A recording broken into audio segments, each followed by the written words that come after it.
Oh, yeah, yeah. Hello, everybody. Welcome to the Gin and Tonic Show. Hi guys, and welcome to the Gin and Tonic Show. We help Muslims and non-Muslims alike to understand and handle Islam in the 21st century. We consider ourselves to be decent human beings, so we condemn categorically any abuse, oppression, misogyny, slavery, violence, anything like that. We do embrace, however, free speech and also criticism, even if it is directed at us, if it is factual and constructive criticism. We focus on Islam exclusively. So if you're curious about anything Islam, you've come to the right place. Now, we don't attack, which is aggressive, destructive, and antagonistic, neither Islam nor Muslims. We ask questions and show facts.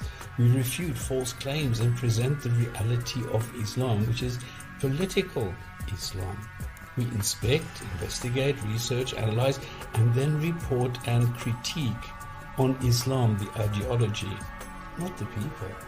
Now, the live stream goes to YouTube and Facebook, and there are three ways that you can participate in this. Either you join us in the live written chat, you can join the panel during the live show, or later on watch and comment the archive.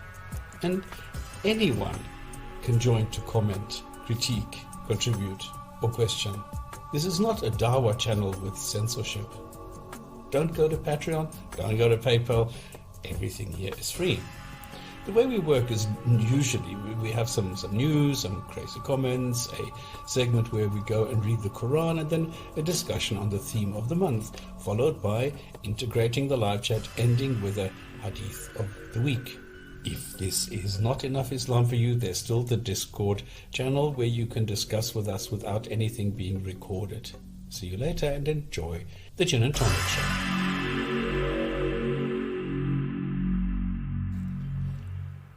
Hello, hello, hello. Welcome to the Gin and Tonic Show. It is Friday, the 11th of June, 2021.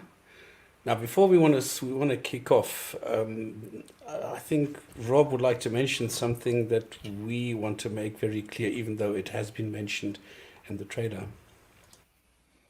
Hopefully you can see this. So I think from all of us here on the panel, we were talking about it before the show started, we condemn the killing or attack or indeed any violence against any innocent person. And you may or may not have heard that it was a family killed, or at least many of the members of a family killed, that were run over in Canada. And here's part of the article. This one says fear and anger in Canada after Muslim families killed. Yeah. How many more people need to die? Again, I think, well, I don't know how many have died. It's not as if there's a huge There's four members of the family that died. One survived. They were just going out for a walk. This took place specifically in London, Ontario, Canada. And this Canadian family, these are the four members of the family that were killed, because it was a grandmother, father, the mother, and the eldest daughter. And the younger son just happened to survive the incident. Yeah, and so from one of us, yeah, so they were run over by a pickup truck, and it was basically it is still under investigation what was the motive behind this, but definitely was done by a Canadian, and he was of Caucasian origin, and also of Christian background too. So, but then there's no confirmation what the motivation was, but there's also this discussion in Parliament, especially by Mr. Jagmeet Singh, as well as Justin Trudeau, the Prime Minister, regarding the incident. Everybody has condoned, and we as well condone this incident. We do not support this incident at all. They did not deserve to die. Yeah, and I think our government is trying to make a statement as well. There should be another link that we can probably put in the chat, which is talking about how the MPs would like to talk about Islamophobia in August in a summit to discuss what they can do to talk about how they can fix, in the quote of Jagmeet Singh, how they can fix and address this problems of white supremacy and far right radicalization. So yeah. Yeah, well, let me be clear. I mean, I think my fellow panelists agree. I hope they do. I think Islamophobia is a made-up term. If you're a bigot and you're going to attack people because of their ethnicity or their religious beliefs or whatever, you are a bigot. And at least in certain countries, that's a hate crime. But I think using this vague, undefined term of Islamophobia is just not going to wash. So do we have potentially an anti-Muslim bigot? Yes, very likely. As we say, we condemn it. But for me personally, and I think at least some of my colleagues, if not all of them, we don't accept the term Islamophobia. So with that said, it's over to you, sir. Yeah, definitely, I agree with this. There is one thing that I do want to point out, however, and that is while we strongly condemn the killing of Muslims in Canada, I strongly condemn any killing of Muslims. So what I find funny is that nobody talks anymore about all the killings that we've had, because on the 10th, yesterday, there were 4 incidents with dozens of people killed, Muslims being killed. But because they were killed by other Muslims, we are now taking this for granted. So we've had people in Nigeria, in Afghanistan, in Yemen, everywhere people are being killed by Muslims, and the victims are Muslims. And we've grown so accustomed to this that we don't even mention this anymore. And I think it's a good thing to always mention when Muslims are being called, not only the ones being killed by non-Muslims, but also by Muslims. Because I think any kind of violence is horrific and should be avoided. So this is something that we also always need to put into perspective, I think. Now, let's just stick with the news while we're at it, because there's also good news. One thing that I found is that many Muslim intellectuals were persecuted and killed a couple of decades ago because they proposed a ban on stoning, scourging, killing apostates, killing homosexuals.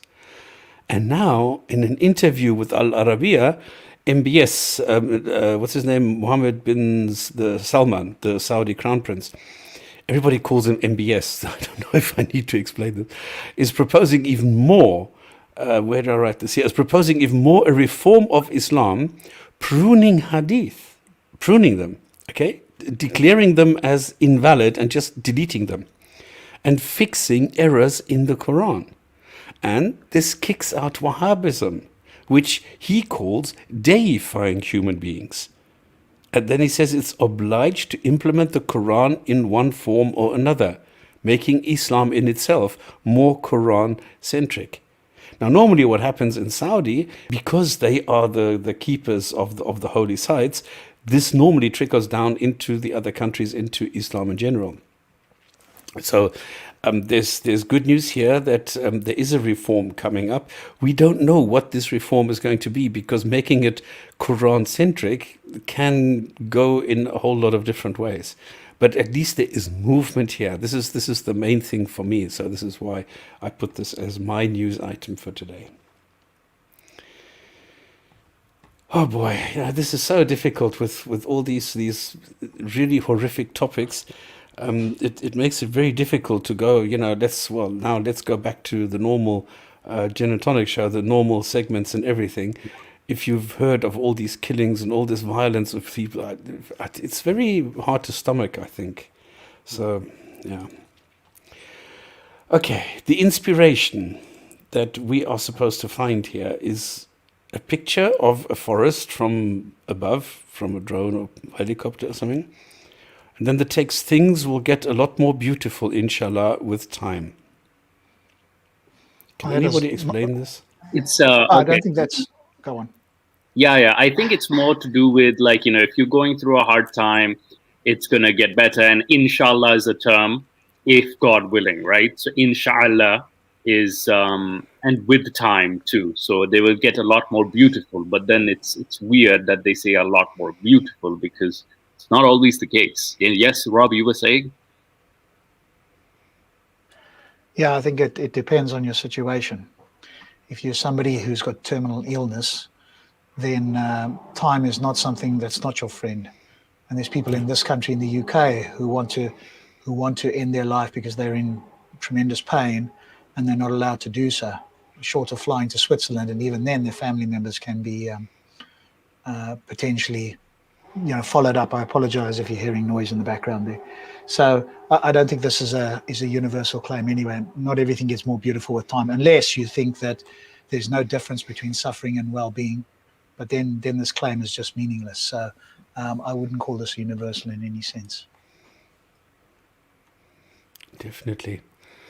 There are so many negative effects, but this is why these inspirational posters, they're not even two-dimensional, they're one-dimensional only. They're only applicable to one specific scenario, and then it's supposed to infuse you with hope or something. But as soon as you take a look at this, it doesn't really make sense anymore. As soon as you are more objective, it's just silly. So, no. Okay, the next segment is also quite...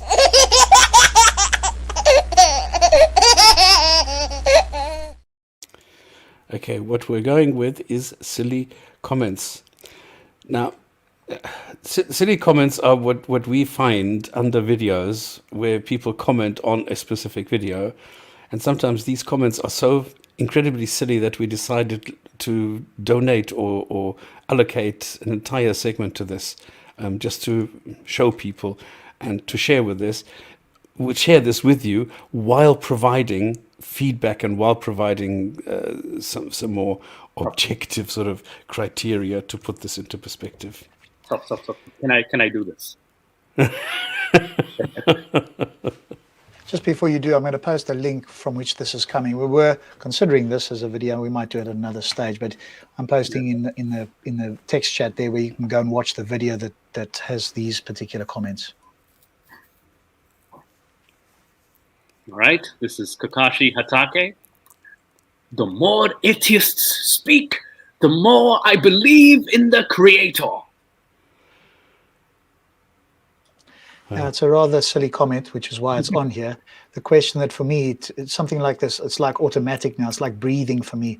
And he probably wouldn't understand this, but the question I'd always have for somebody like this is, what would it take for you to believe less or not in the Creator? What state of affairs would need to be the case such that you believed less or not at all? And there's an answer to that. Well, it would be. I would assume it's nothing because it's not about now. It's about after he dies. He's planning for the future. Presumably, the atheist is saying something that convinces him that God is more likely to be the case. So, what would the atheist or indeed anybody else have to say for this guy if he had some level? I believe less in the Creator now. But that gets the brain, potentially. The question, it's an open question that ought to get the brain thinking. Oh, exactly. Or you ask the guy, what is it that he said specifically that you think makes you believe more in the Creator? That's another way to put it. Right now he has to specify it, and then you could always ask the secondary question, what would he need to have said in order for you to believe less in the Creator? Most people haven't got a criteria that they can even articulate. And I don't want to be racist, but I think this comment with this kind of an accent was sort of wrong. Doesn't this need to be like Kakashi Hatake? That sounds very Japanese. It's more like, the more atheists speak, the more I believe in the Creator. Like that? Yeah, exactly. Try this one. The atheist thinks that by constantly saying scientifically and mathematically, he's smart. He's somehow smart. Lol. Well, he needs to tell this to Muhammad Hijab. Right? Well, exactly. It applies to all the Muslims that use those words as well.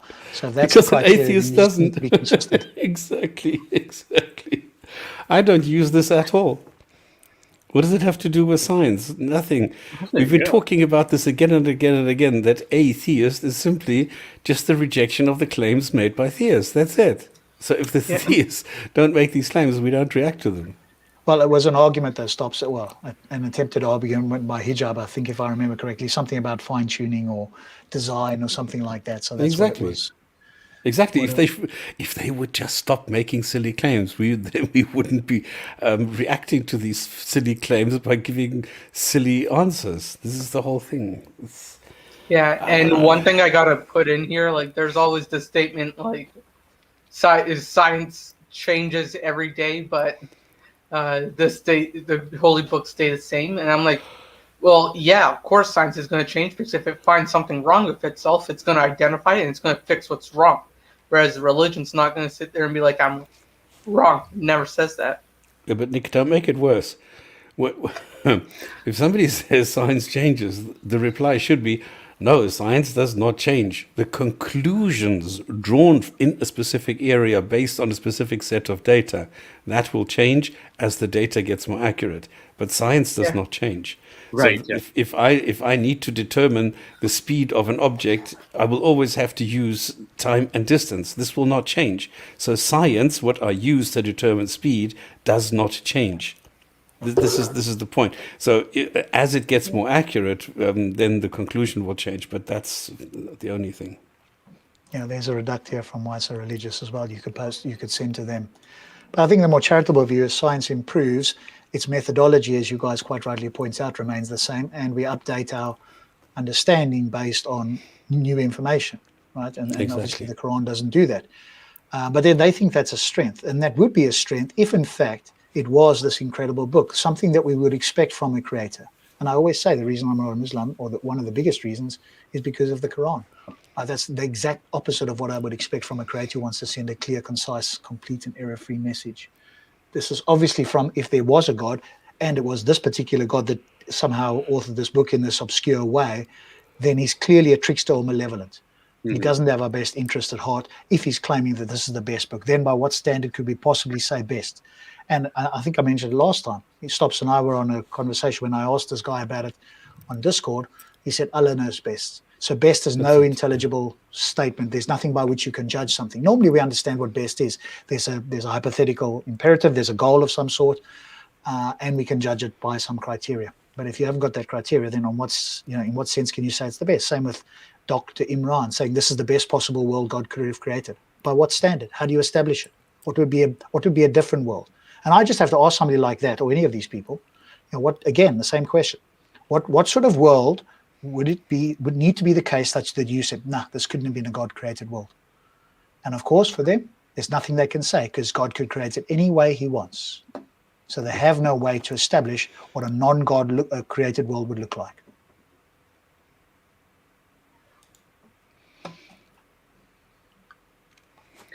Zahir Ismail.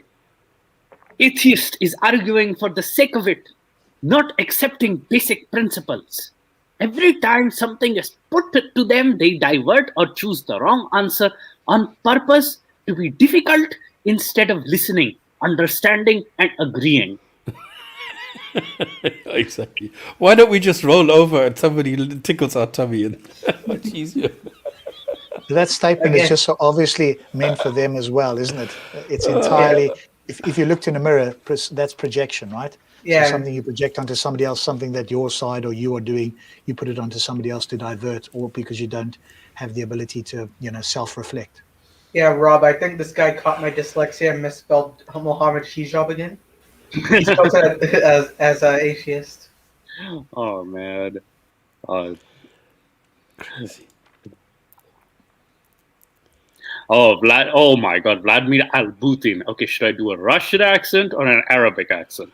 It looks Arabic. Try Putin. I'll try Putin. Most of the atheists are arrogant. They feel they are intelligent than who believe in God. What? They feel they are intelligent than who? Oh, they feel more intelligent than those who believe in God. Okay. He forgot the word more. How did he establish most? What's that, like anecdotal? Has he spoken to, 3, 4 of them? He's seen a few of them? And that's how he's made his decision? Also, I love how he's Al-Putin, too. I love how he's Al-Putin, because there's no P sound in Arabic.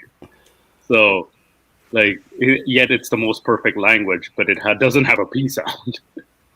Oh, really? I never even realized that. Yeah, it doesn't have a P sound. The P sound only exists in Urdu and Persian. It does not exist in Arabic at all. Wow. And there's a lot of sounds that don't exist in Arabic.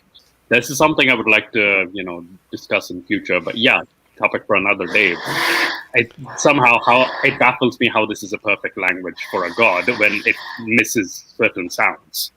And the other thing is, I don't think this has anything to do with intelligence.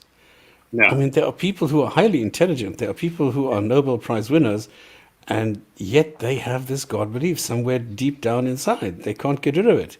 So I don't think it's only a matter of intelligence. I think it's more of a matter of what your personal needs are. If you need a God to get through the day, and if there are questions that don't get answered for you unless you insert a God here, then that's it. This is a totally different thing. So I used to think that you need to be a little bit simple to be like a Christian or somebody, but I learned over time, no, this is not the case. It's not intelligence is not the only criteria.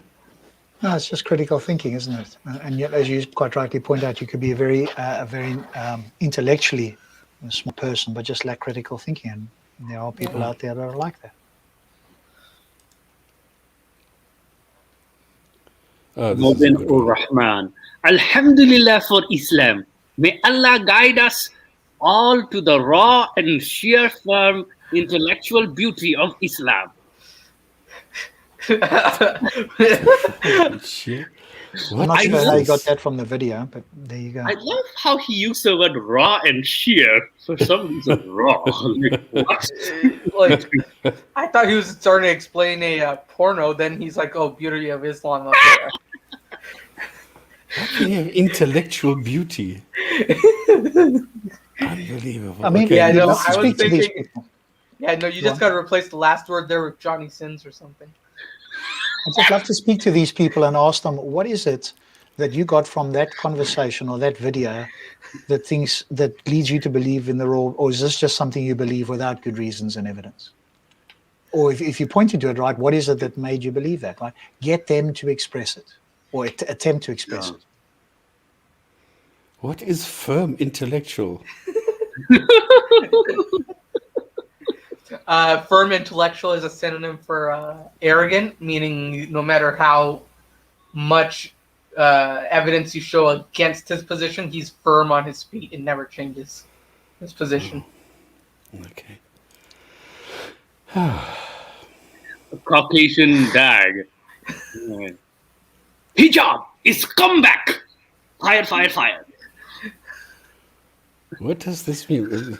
Hijab, okay, let me do it in a redneck accent. Hijab is comeback.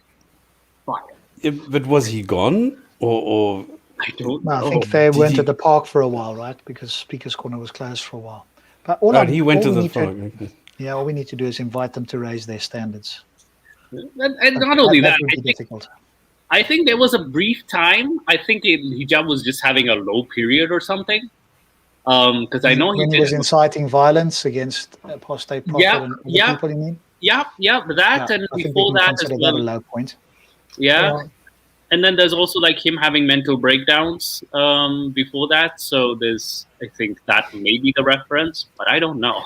And no, I don't like how they don't address the fact that he was out offering some people's mother's breasts to become Marim or whatever. I don't know what's wrong with him, but yeah, no, it was a real bad period for him a few months ago. Yeah, it's just a very unsubstantive or interesting to say, and yet, the gullible masses, if some of these guys open their mouth, they're just entirely hypnotized, which is unfortunate. By the way, I don't know if you guys remember that this guy Nadir Ahmed, he made an appearance on the Gin and Tonic show, and he propagated the beauty of Islam and that Islam is correct because it tells the mothers to breastfeed their children for 2 years. And he said scientific sources substantiate this, and I asked him what his scientific source was, and he said, well, it's CNN.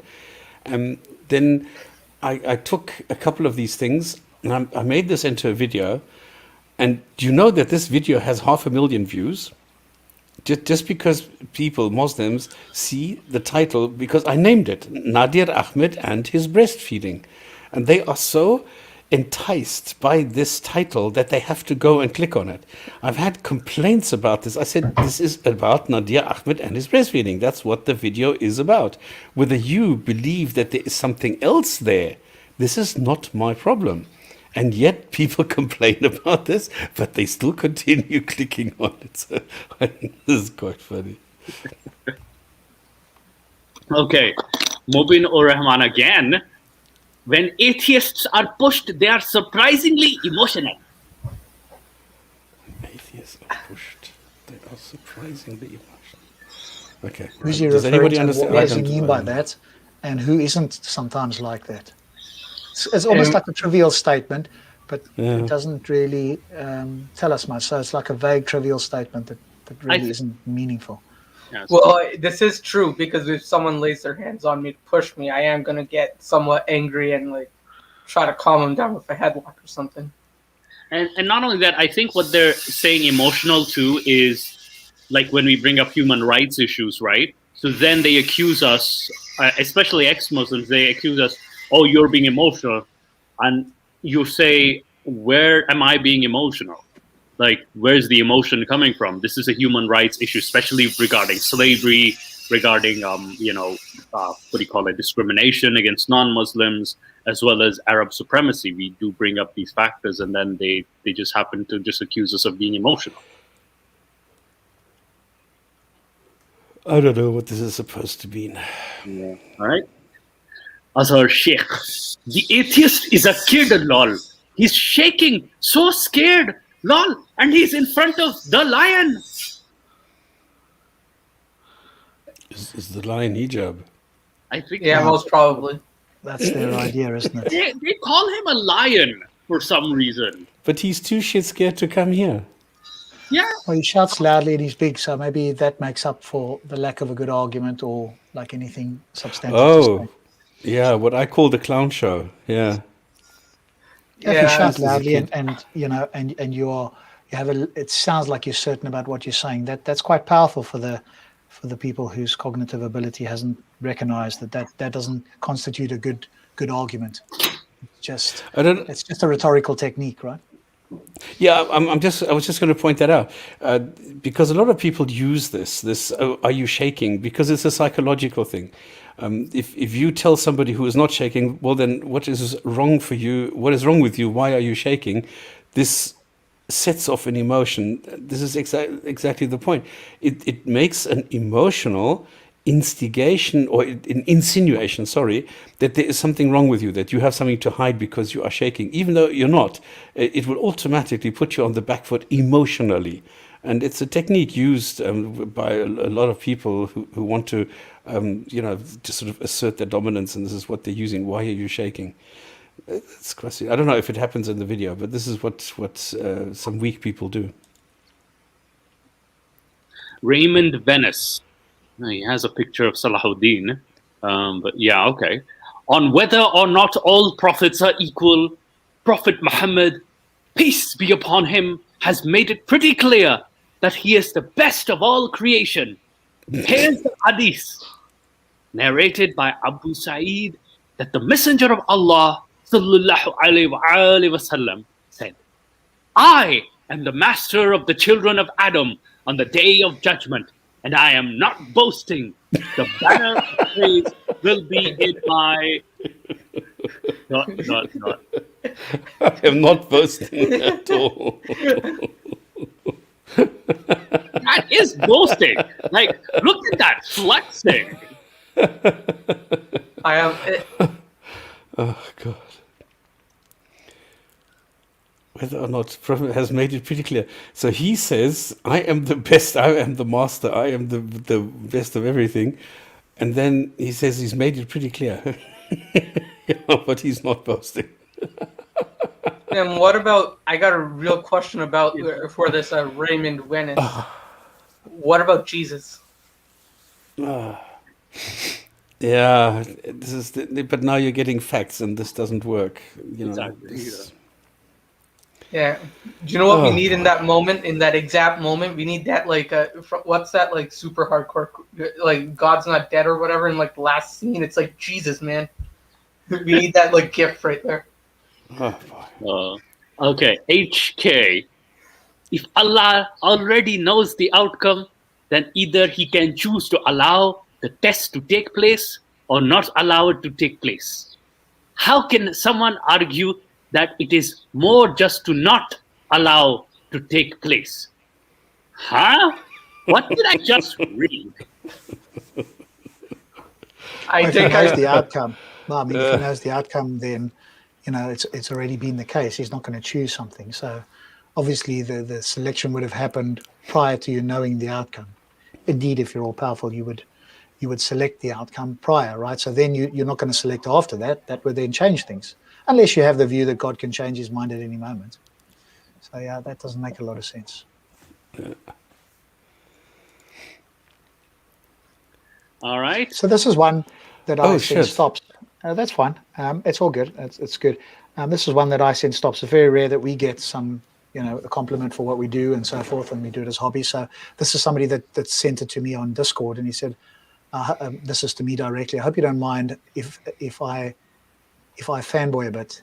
If it wasn't for stops, I'd probably still be a Muslim. If it wasn't watching you debate Muhammad hijab, I might have returned to Islam. This particular video cemented how dishonest he was to me. So lots of love your way, mate." So that also goes to stops. That was an old video of me. I've obviously learned a lot. You could go watch there. That would see a bit more of a less what's the word?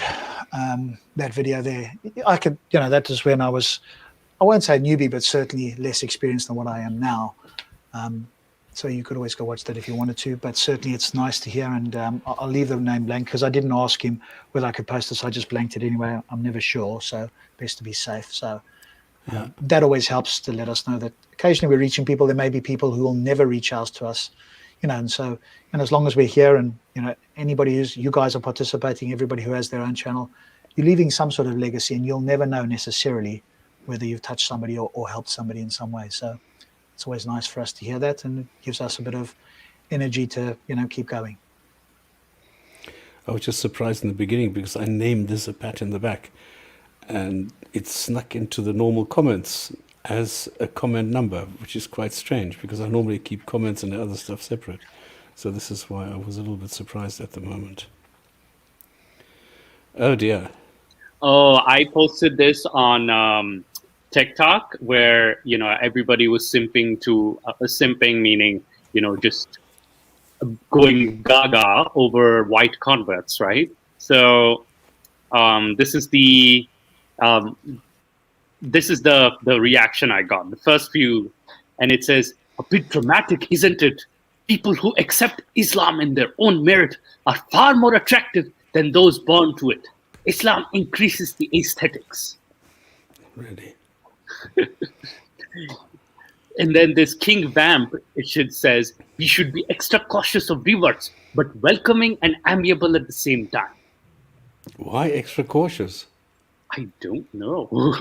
And I hate the term. You got to be more conscious. You got to be more conscious because they're CIA undercover officers. And then there's a goose knife tech. "Well, yes, a revert is special. Most were born into a Muslim family, raised away in the way of Islam. Reverts choose Islam themselves." Actually, this is not really true. I find that Islam is being sold as a product with using false advertising. Yeah. Because the way that Dawah works is not telling people the truth. It's just fabricating something. It's the personal view of the guy in, telling the guy about Islam, which in 99% of all cases is not correct.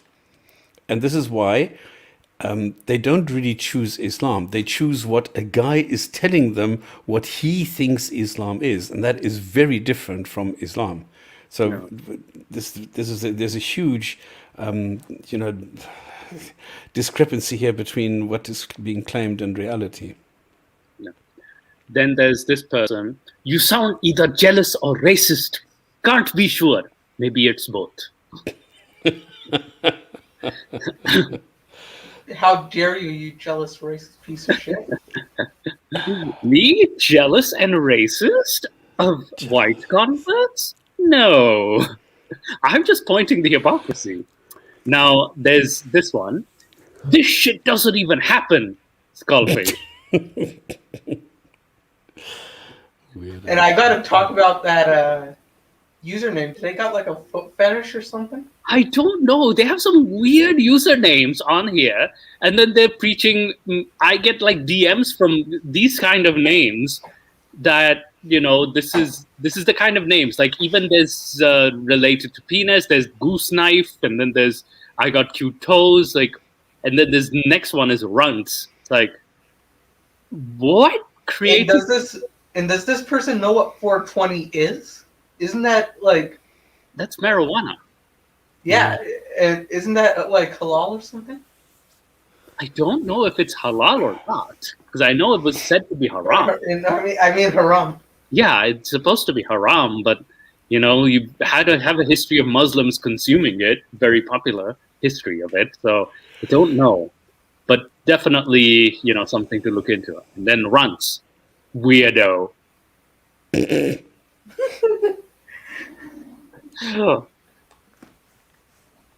Oh boy, this one. I think this was in response to what do you call it? A person who posted that and against ex-Muslims, right? So I'm giving context here, and for the first time, I hear Muhammad Sharif actually be against this person's called Nadir, and he's he's like basically this person did say that if my kid talked garbage like you, I disown it. And Muhammad Sharif, because his accusation to ex-Muslims was that they're like students who don't understand mathematics and refuse to understand mathematics. And this guy, he says that's wrong, brother, because it's Allah who guides them and misguides. Otherwise, if a scholar leaves Islam, you will say Islam is not true. Fear Allah and don't give false examples, and Allah knows best. That's actually a heavy reprimand. Yeah, and it's like this is why this was the context behind how crazy the situation is because the original post was accusing ex-Muslims of not understanding mathematics, and this guy, he says no, that's a wrong example. So our friend I was thinking he's only fighting with me. Yeah, Muhammad Sharif is he's he can think once in a while, this Muhammad Sharif fellow. Once in a while. Okay, that is it. Yep. From this section. Cluck, cluck, going out. Then, what do you think is next? Subhanallah, the Quran. It's puzzling. I don't think I've ever seen anything quite like this before. So what we're going to be doing is we're going to be looking at the Krazy Komments, because last week we did not mention, we did not mention all the sentences that I prepared in chapter number 11. So let me go to 11. Let me just say a little prayer before we get started. Lord Vishnu, give us the strength to prepare for the things we are about to see. Oh, we got Bukhari in front of us. No, sorry, that was me. I pushed the wrong button. Stop screen, because I've already got the video in there, but now I don't need it because Rob is going to do it, so I can go straight to this one. There we go. So last week we went, we are in chapter 11, which is called Hud, which doesn't have any translation because it's supposed to be a name. Nobody knows what the name is, but it's just Hud. I don't know. Yeah, there's a claim that he's a prophet Hud or something. There's a claim, but I don't think we can specify who this person is. Maybe the Quran tells us the story, maybe not. We'll see. Nah. Anyway, so we said he created heavens and earth in 6 days. So this was in sentence number 7. And we looked at the discrepancy between different sentences in the Quran, where some say it's 6 days, and then In chapter 41, it says 8 days. So we don't really know. So we left it open and said, okay, let's leave it. All right, then we go to sentence number 8. They will, okay, what I do, just to explain this again, I take the Quran, I take a sentence, and then I sort of prune it, whittle it down until I percolate the essence out of it so that I only get what is really in the sentence. So I leave out all the superfluous, well, I don't know, decoration or whatever you want to call it. So you will not see it, and Allah knows best, and Allah is the most gracious and the most wonderful and the whatever. So these things I'm leaving out. I'm just taking the gist of the sentence. So in this case, I will say they will question any delay in the punishment they mocked.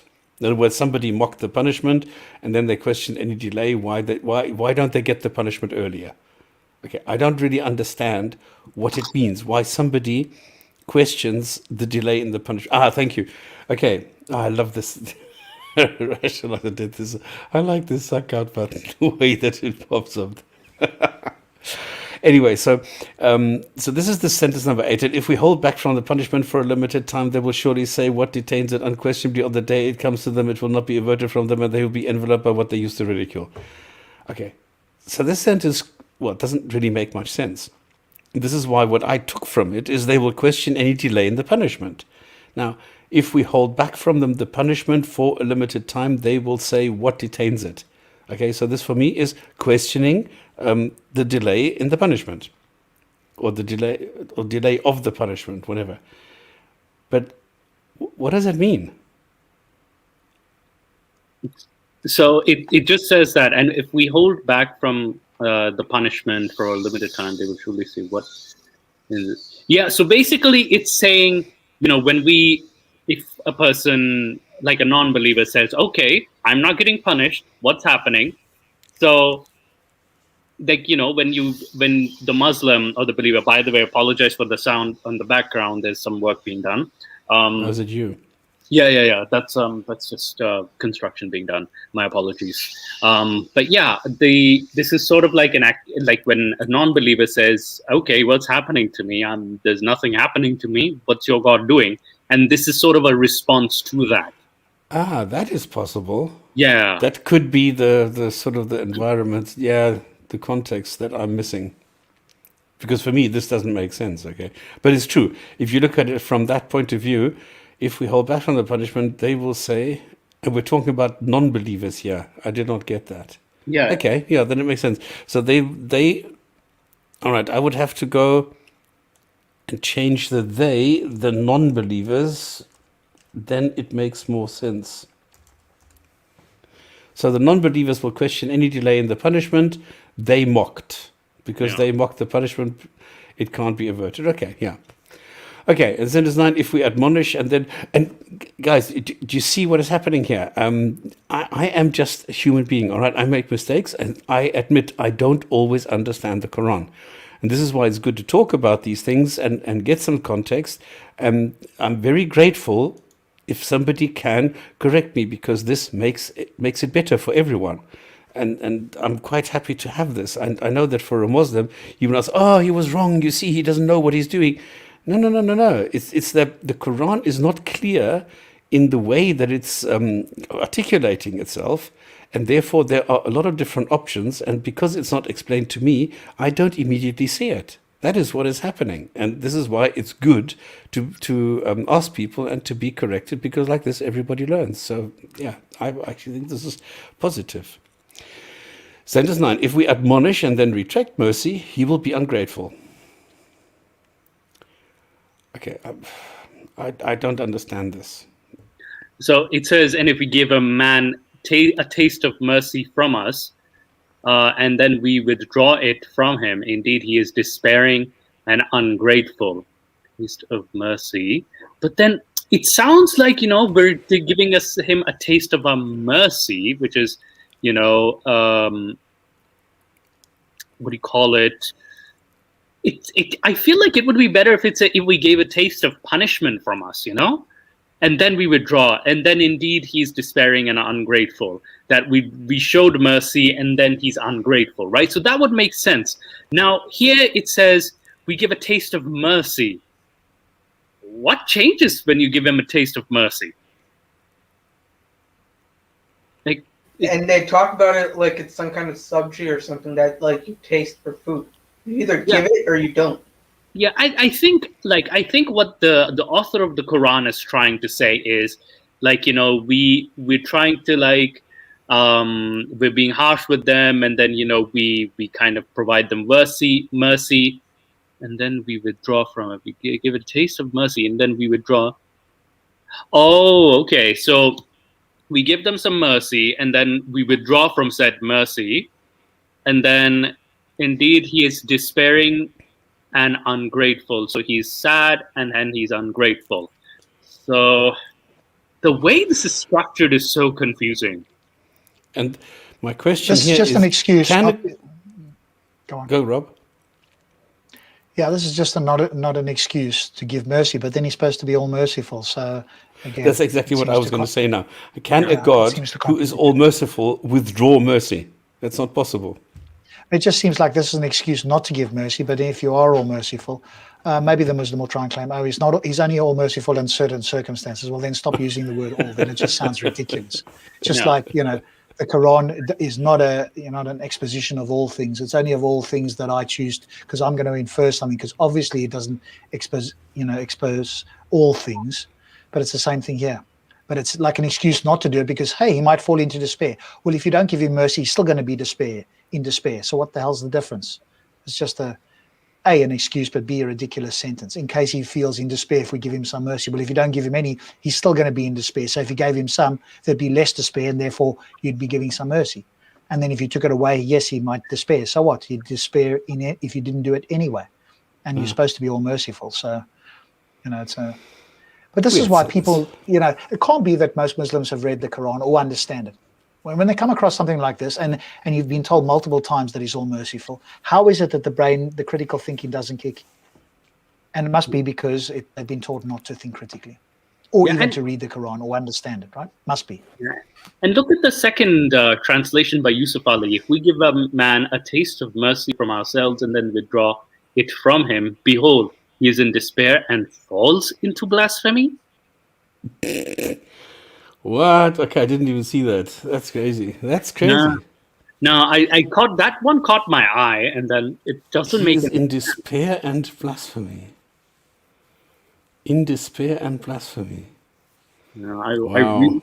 I really wish I was an Arabic expert on this one, because like the Arabic. So if okay, I think the statement is if we show it like what mercy could be like, and then we give him a taste or something, you know, and then we take it away and say, you see, this is what it feels like if I don't give you my mercy.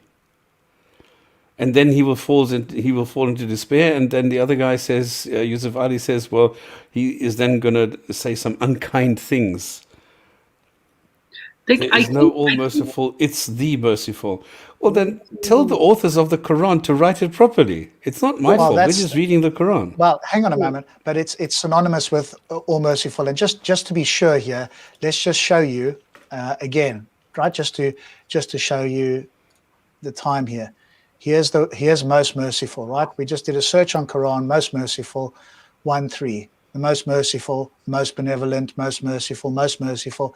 I'm just going to scroll down here how many times it says most merciful. What does the count say on top? I don't know if it actually gives you. 177 times. But you have somebody here who says it doesn't say all merciful. What else can you Sorry, say? Ahmed. But of course, somebody like that will never go, hang on a moment, I've been corrected, although, because the Quran says 177, this person will just say, but I don't accept any of those translations because I understand it way better, even though I'm not Arabic. Yeah. And at that point, you can just move on, and this person is obviously not to be taken seriously. Yeah. Can you go to sentence 11:9 just for a second there? I think I caught something. In this list? No, 11:9. 11:9. The original translation. Oh, the original. Hang on. Yeah. 177 times, but no, it doesn't say all merciful. Yeah. This is what happens when you have a book that you've got to defend against, without reason, against all reason, right? Yeah. So there we go. So I think what they're trying to say is that, disbelievers disbelieve There we go. because God hasn't shown them mercy, like he withdrew from it, and before he falls into despair and falls into blasphemy. So he starts disbelieving because he's sad. So, God didn't give him anything, which also is used against, critics as well as non-Muslims and ex-Muslims alike, that, God didn't give you mercy. That's why you're blaspheming or you're ungrateful. So that is what I'm getting out of this. Yeah, that's fine. But it says that 177 times. But this fella clearly has got a different Quran to everybody else here. We know who this is. Show a single verse where the Arabic says it. Well, so of course this guy doesn't accept any translation. So he's obviously got his own private translations that he thinks is better than all the translations of the 177 results that we posted. So somebody like this isn't to be taken seriously. Now, if he was a scholar and in fact he understood Quranic Arabic and he had written his own translation that we could then compare, then we might take it seriously. But some internet guy who's got his own version of whatever the Arabic is supposed to say by his lights, who's just some dude, we don't take that seriously. But what we do take seriously is the actual English translations by recognized translators for however long they've been doing it. And this is somebody who has shown that he doesn't understand Arabic grammar. Without being, I have not studied ancient Arabic. I've never proclaimed or claimed that I did. But it's very easy for me to refute the claim that there are no words in the Arabic language which, when used, refer to both single and plural. Like, drink a glass of milk. There is no glasses of milks. This is a plural. You can have 5 glasses of milk, but milk does not change. It's an unspecified amount. And you have the same kind of word in Arabic. And Ahmed said, no, this is not true. If it says milk, it's only 1 milk. So this is silly. So this is somebody who does not understand the grammar, who does not understand the Quranic Arabic, and then makes claims about Quranic Arabic which are outlandish. So I'm sorry, I don't buy it. Okay, so this sentence is, in my eyes, confusing. This is why I said, excuse me, I don't really understand what it says. There's a lot of different, and we can see now there's a lot of different ways of interpreting this. So you can provide your own context and it will change the meaning depending on what you feel like. Now, could a God, being a God, have made this clear? Could a God have said, look, what I want you to do is this and this? Of course he could. I would be able to do that. Why can't a God? Why would a God fail so miserably at providing instructions in a tiny book? This is only 6,500, not even 6,500 sentences. And then you find nonsense like this. Come on, this cannot be a God. If I were a God, I would be too embarrassed to claim ownership of this. So, all right, so sentence number 10. So we admonish and retract mercy, he'll be ungrateful. And if we provide him with prosperity after a loss, he gets excited and proud. Okay, I can create my own context with this as well, but is it going to be convincing? I doubt it. So this is another sentence which is like trivial. So if you lose your money and then somebody gives you back the money, then you get excited. And of course you will say, well, I don't believe in a God because, here's somebody who actually helped me. So, and it does tie in with sentence 9 too. So, it's like, oh, look at him. He's just being excited and he's being proud. Well, God didn't do anything. Just one more time quickly here, just for the audience. I thought we'd quickly do this for the audience. I can't see what is being typed. I've got too many things open. So there's, I don't know how you, which of you guys speaks Arabic? Just pronounce that there. I can read it. Rahim. Rahimin. Rahim. Right? Most merciful. So there it says this is the corpus for 4132. If we go back to 4132, this guy, they're translating it incorrectly, forgiving and merciful. It's most merciful. If we go by the root word here, which is most merciful. Most And then merciful if we is, go, and Rahim and then is the Raham is the mercy, and the most merciful will be Rahim. yeah, and then if we quickly go to this one, which is again just another one that I quickly brought up here, just to quickly have a look here, so that this is the Quranic Arabic corpus, and here we see it again, and there we see it again here. Most merciful, there it is there it is there as well. Yeah, Rahim. Okay, so just in case anybody was remotely being taken by somebody who thinks they understand Arabic, there we go. We'll go with those versions. With the people who actually did the work and who went and studied ancient Arabic. Oh, goodness. Anyway. Then sentence number 11 is those who patiently do good will be rewarded. Okay, But we can't see the screen. yeah, we can't see. Oh, sorry. That's okay. Yeah, so those who patiently do good will be rewarded. Yeah.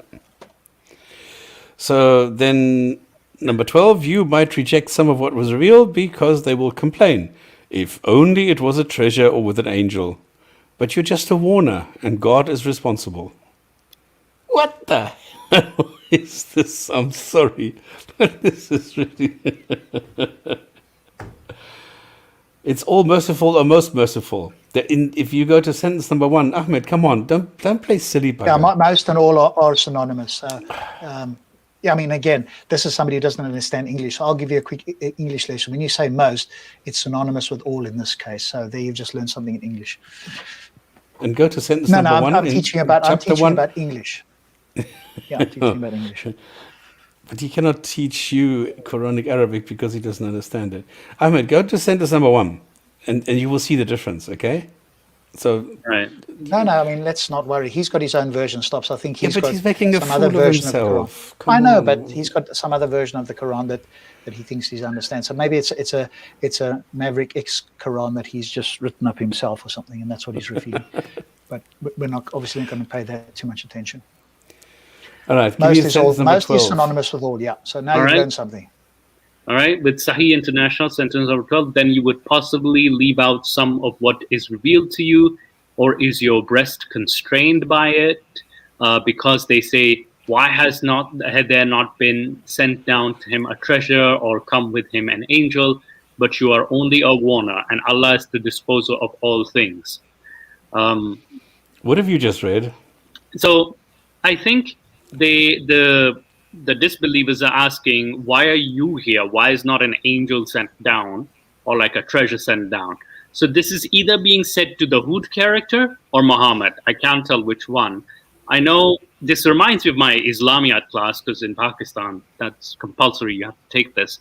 This was in the story of Hud, that, the people were like, why are you the one who's warning us? Why is there not an angel or a treasure? And my teacher rationalized this by saying, oh, angels are not as intelligent as humans.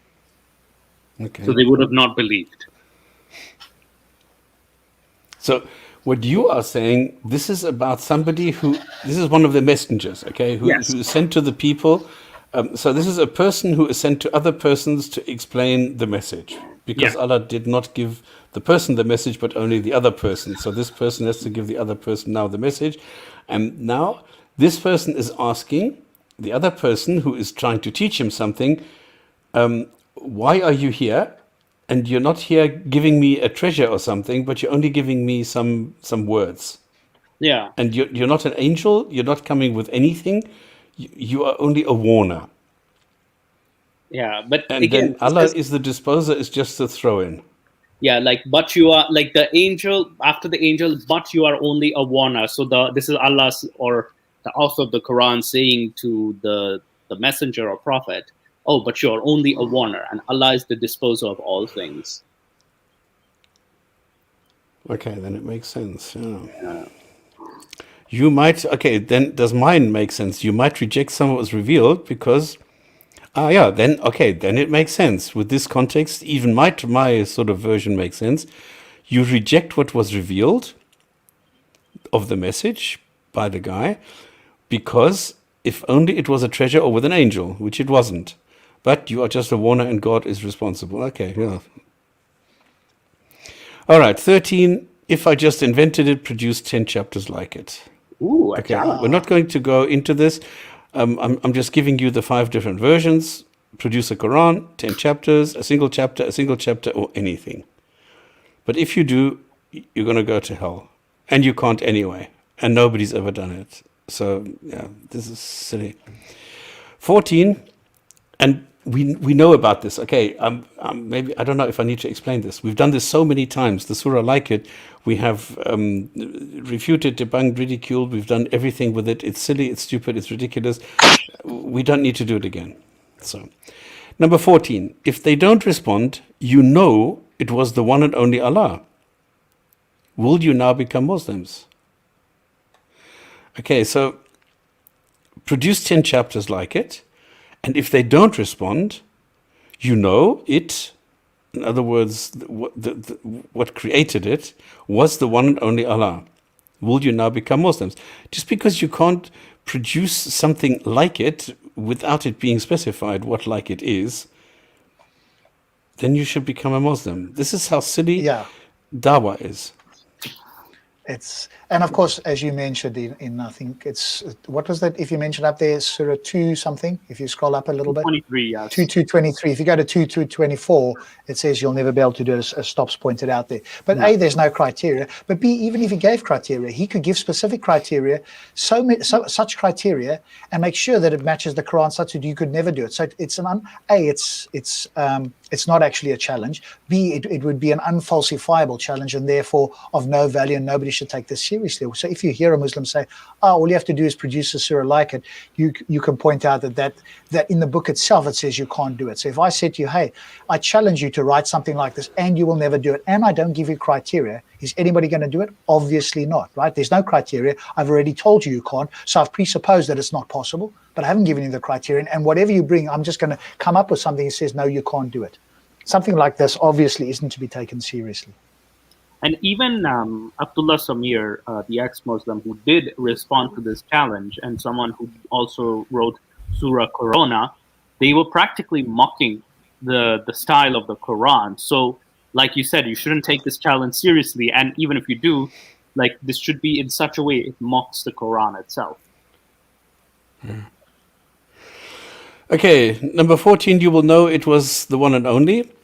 And will you now become Muslims? Okay, I think this is quite silly. This is quite primitive. And then 15 says, those who only desire life and desires will be duly compensated. Okay. And then I put this because there are variants. This is another way of understanding it. So somebody says they are made to suffer no diminution. I don't know what that is in it. They are made to suffer no diminution in it concerning what is their due. So there are different ways of understanding it, and the one is worse than the other. Those who only desire life and desires. I mean, did you desire desires? Yeah, I do. I want desires according to this. So I desire desires. Those who desire the life of the present and its glitter, to them we shall pay the deeds without diminution. I don't know. Diminution means without making it less. So this is like a par on the par, or course for course, or whatever you want to call it.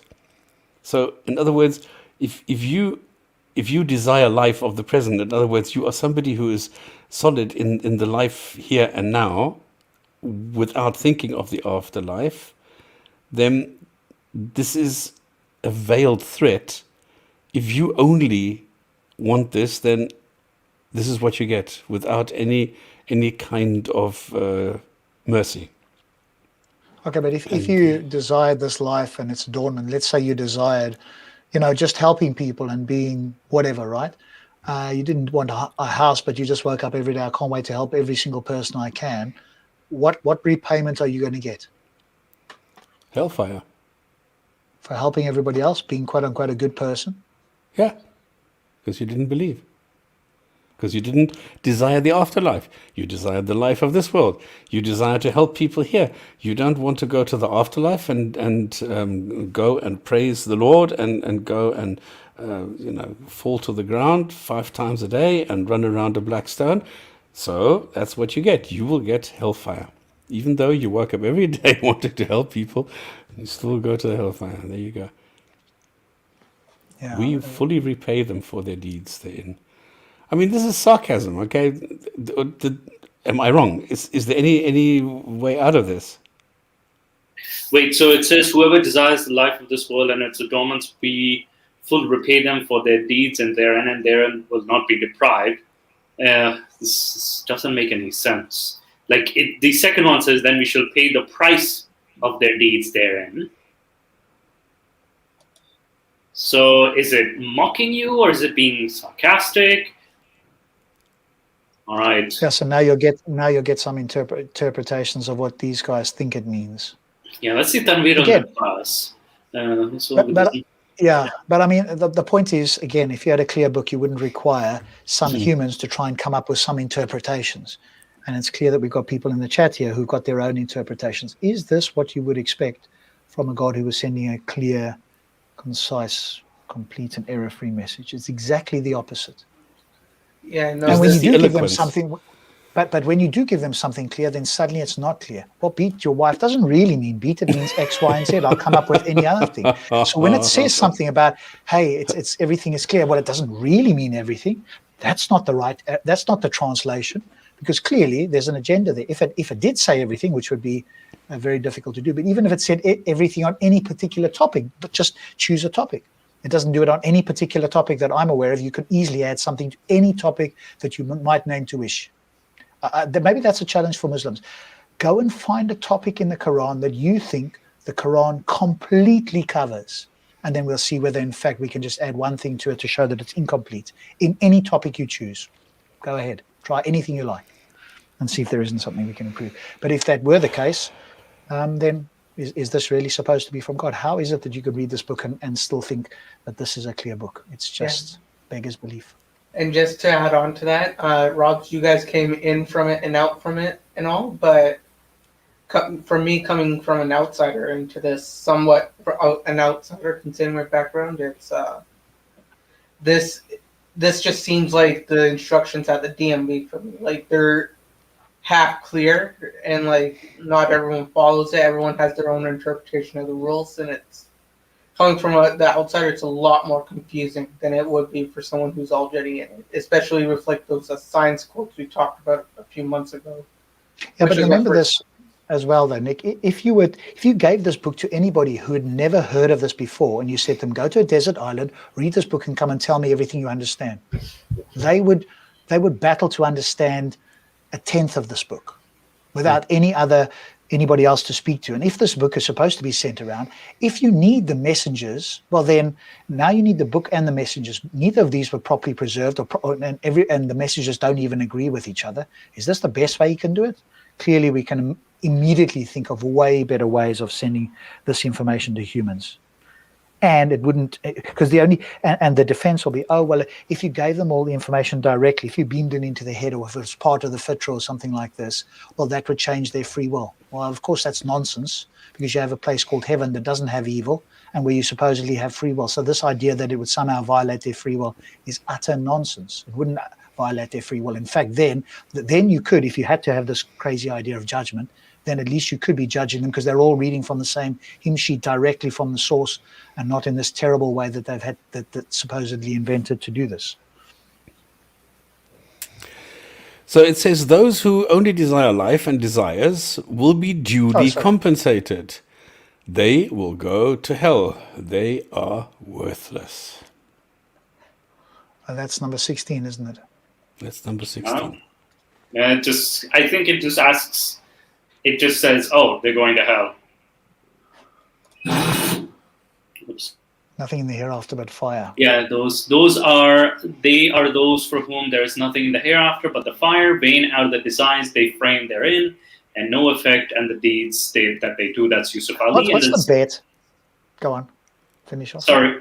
Yes. Sahih would say those are the ones for whom there is not in the hereafter but the fire, and lost is what they did therein, and worthless is what they used to do. Yeah, you go ahead. Yeah, I bet. What's the bet? There's some Muslims who go, no, it doesn't really mean fire. Maybe it means something like bright. Hey, fire gives off light. Maybe it's a warmth. Oh, all you're going to is a warm place. This is likely what some people will do. They'll read this and go, no, it doesn't really mean fire because that sounds really bad. So how can we make it not so bad? Well, it's just light, right?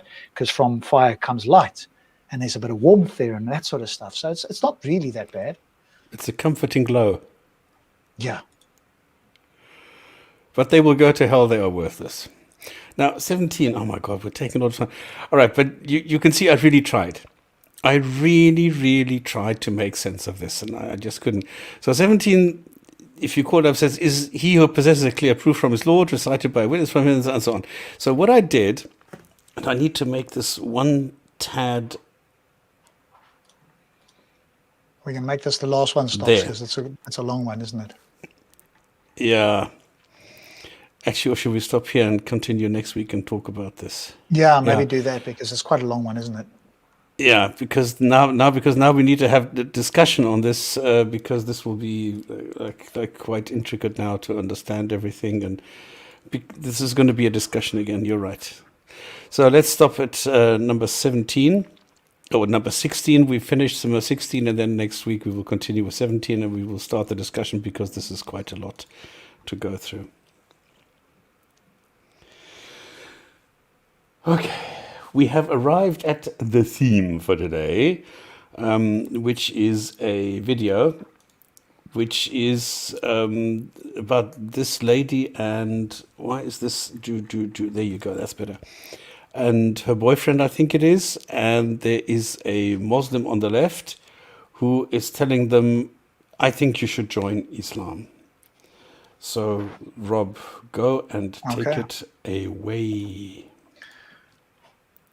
Alrighty, so if we go there, right, there we go.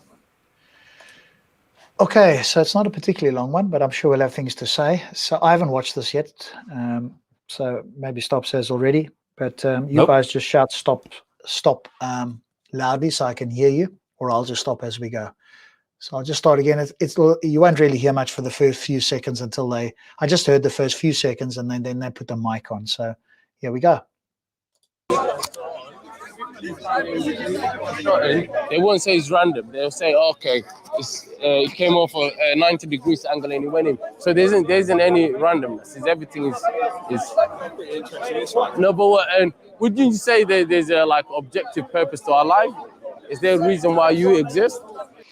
Okay, we are 19 seconds in, and he's begging the question against somebody who doesn't think that there's teleological purpose in the world, and you would need to demonstrate that.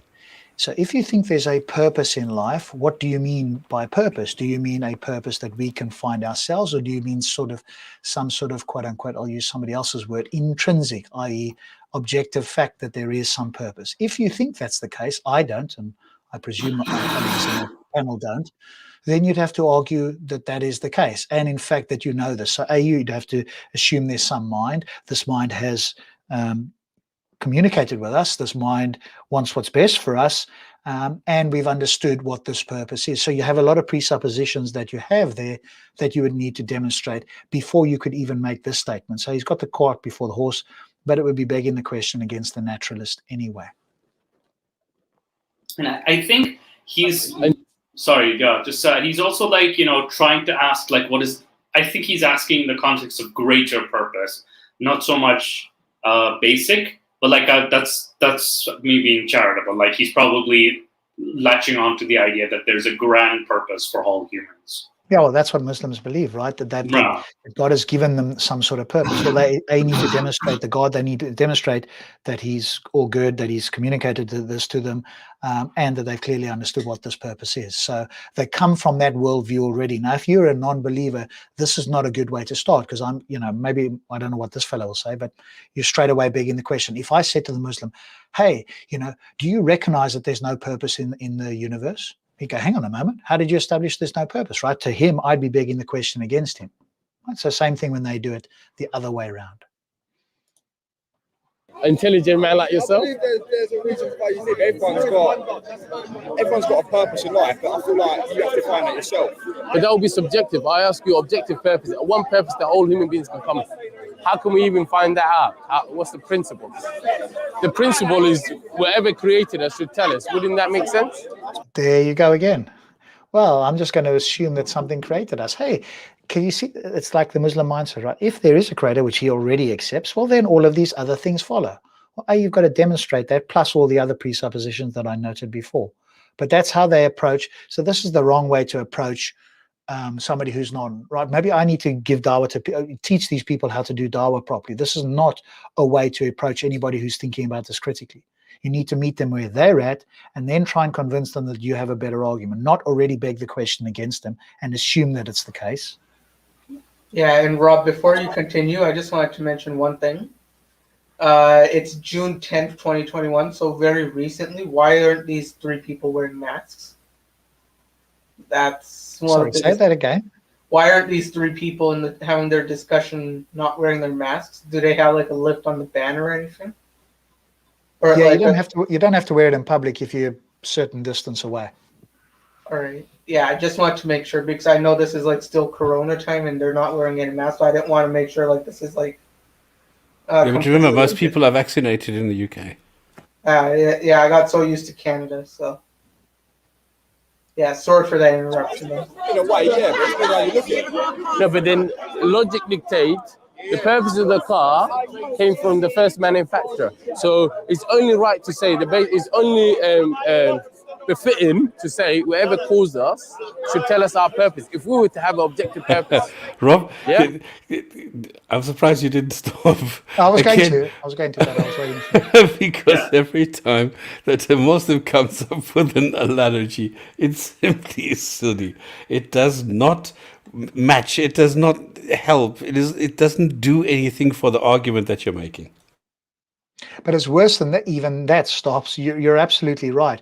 But we could use his exact analogy. And you may or not have seen it in the UK. I don't know about you guys over there. But here in the UK, specifically in London, at least I've seen them, they have river cars. So these are boats that have wheels but can run in the river. So now I'd ask this guy, okay, what's the purpose of this device? I won't even tell him what it is. Show him a picture and say, what's the purpose of this device? But now either has to choose that it's a boat because it fulfills 2 functions. But now, of course, if he's going to be dodgy, you go, look, the manufacturer, the creator of this did these 2 purposes. Well, hang on a moment. You said that something is created with a purpose. Well, can it have more than one purpose? You'd have to acknowledge it does. But all that's telling us is that the creator can create anything it likes and just call it the purpose of this thing. It's arbitrary what that is. You can build something and give it a purpose, but it's worse with humans, right? With a car, that's on its own, that's not built like a boat. That'll just sink in the water. So if you said the purpose of this is to be a boat in the water, not these ones that are built in London that take tourists on the Thames, and then they just drive out of the Thames at certain spots and off they go along the road again. You can see it's shaped like a boat at the bottom, so it floats, of course. But if you didn't have that, then it would sink. But all you have to do is build one like that, and then it doesn't have that problem. But with humans, it's not clear what the purpose is. It's not as if they're built to go on a road necessarily.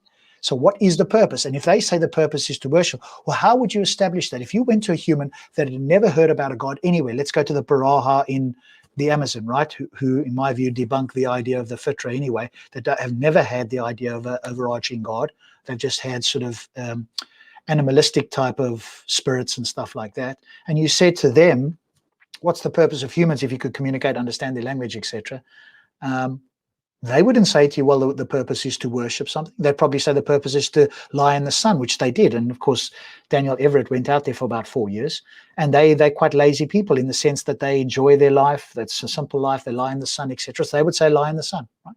So it's only people like this that have got the idea in their head that have, quote unquote, been brainwashed to believe that God has given them a purpose. And then to them, it seems obvious. But ask anybody who doesn't believe that, it's clearly not obvious what human, quote unquote, purpose is. So it's a terrible argument. Bad analogy, but terrible even when you convert it to humans. Yeah. And even with cars itself too, like there's someone who's, by the way, yes, it's correct. It's animism, the religion, not animalistic animism. And the car itself, like there's not only the manufacturer, but also like, the one who, there's multiple manufacturers. There's the worker, and then you have the mechanic, then you have the one who's coming up with the idea, the model. So you have like multiple people working on this one item, and also someone on top who's actually paying the manufacturers to do this for them. So it's a very multi-layered process when manufacturing a single vehicle. So that analogy, you can just throw it right there then. Sorry. It is. So we believe the purpose of human beings can only come from God. And God has set the purpose of all human beings.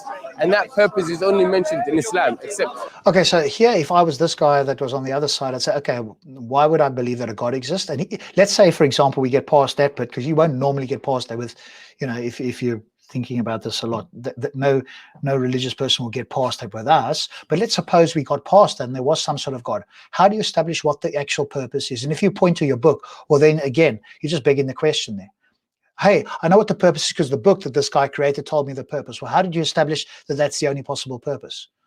I mean, we're quite resilient. We can do all kinds of things. So why is that a purpose? It seems entirely arbitrary, that purpose. If the purpose was to come out here and, make the most of your life, that could be another purpose. If the life is all about a test and how hardship you go through, that's another one. It seems entirely arbitrary. There's no quote unquote objective. And if what they mean by objective is simply he's told you, well, why would we think that that's objective? That's just his opinion, just because he created you. And of course, you could use, so it doesn't make it the case that if a manufacturer has a particular purpose, that it cannot be something else.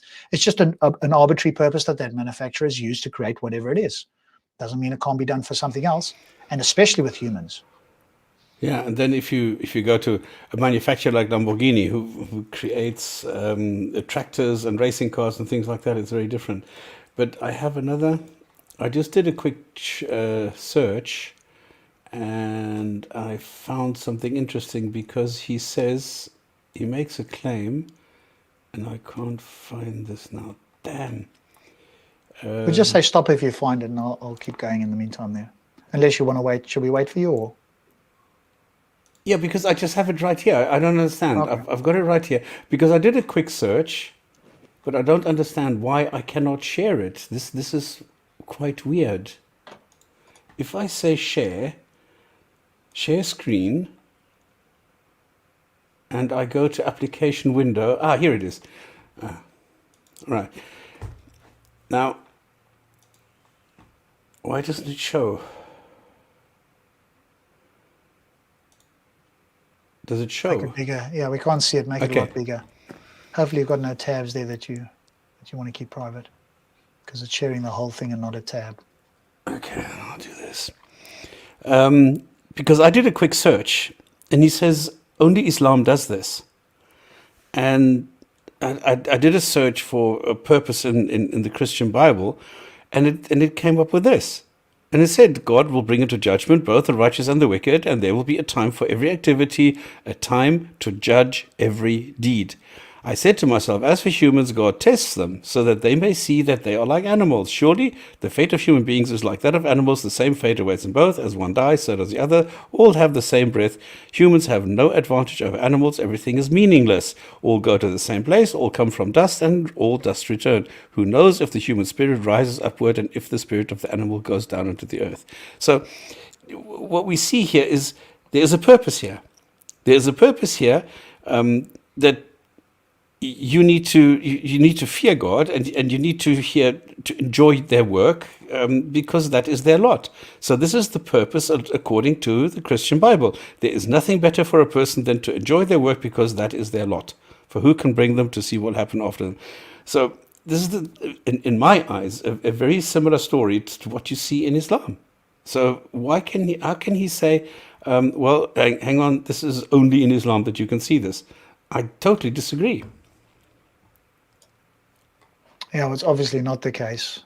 Any religion, or indeed anybody, can claim that there's some purpose for something, but it seems entirely arbitrary. And no other religion mentions the purpose of human beings.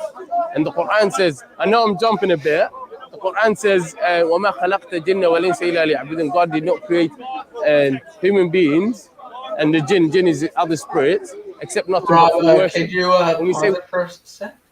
The first statement of the Bhagavad Gita is mentioning that you got to do your duty. Your sole purpose is to do your duty in life. So there are other books that essentially talk about your purpose of life as a human. Wow. Yeah, of course. But remember, the mindset here is that they've got the only book. And so when he says it's the only book, in his mind, everything else doesn't make sense. Now, to somebody who doesn't believe that, that's utter nonsense, as you just pointed out, and so it stops. But even this idea that what did he say there, that you've got to worship? Well, that's just an arbitrary declaration. Your purpose could be to have as much fun as possible. Why is that the purpose? Why ought that be the state of affairs for humans? Let's see if a Muslim can answer that. Why ought we do that?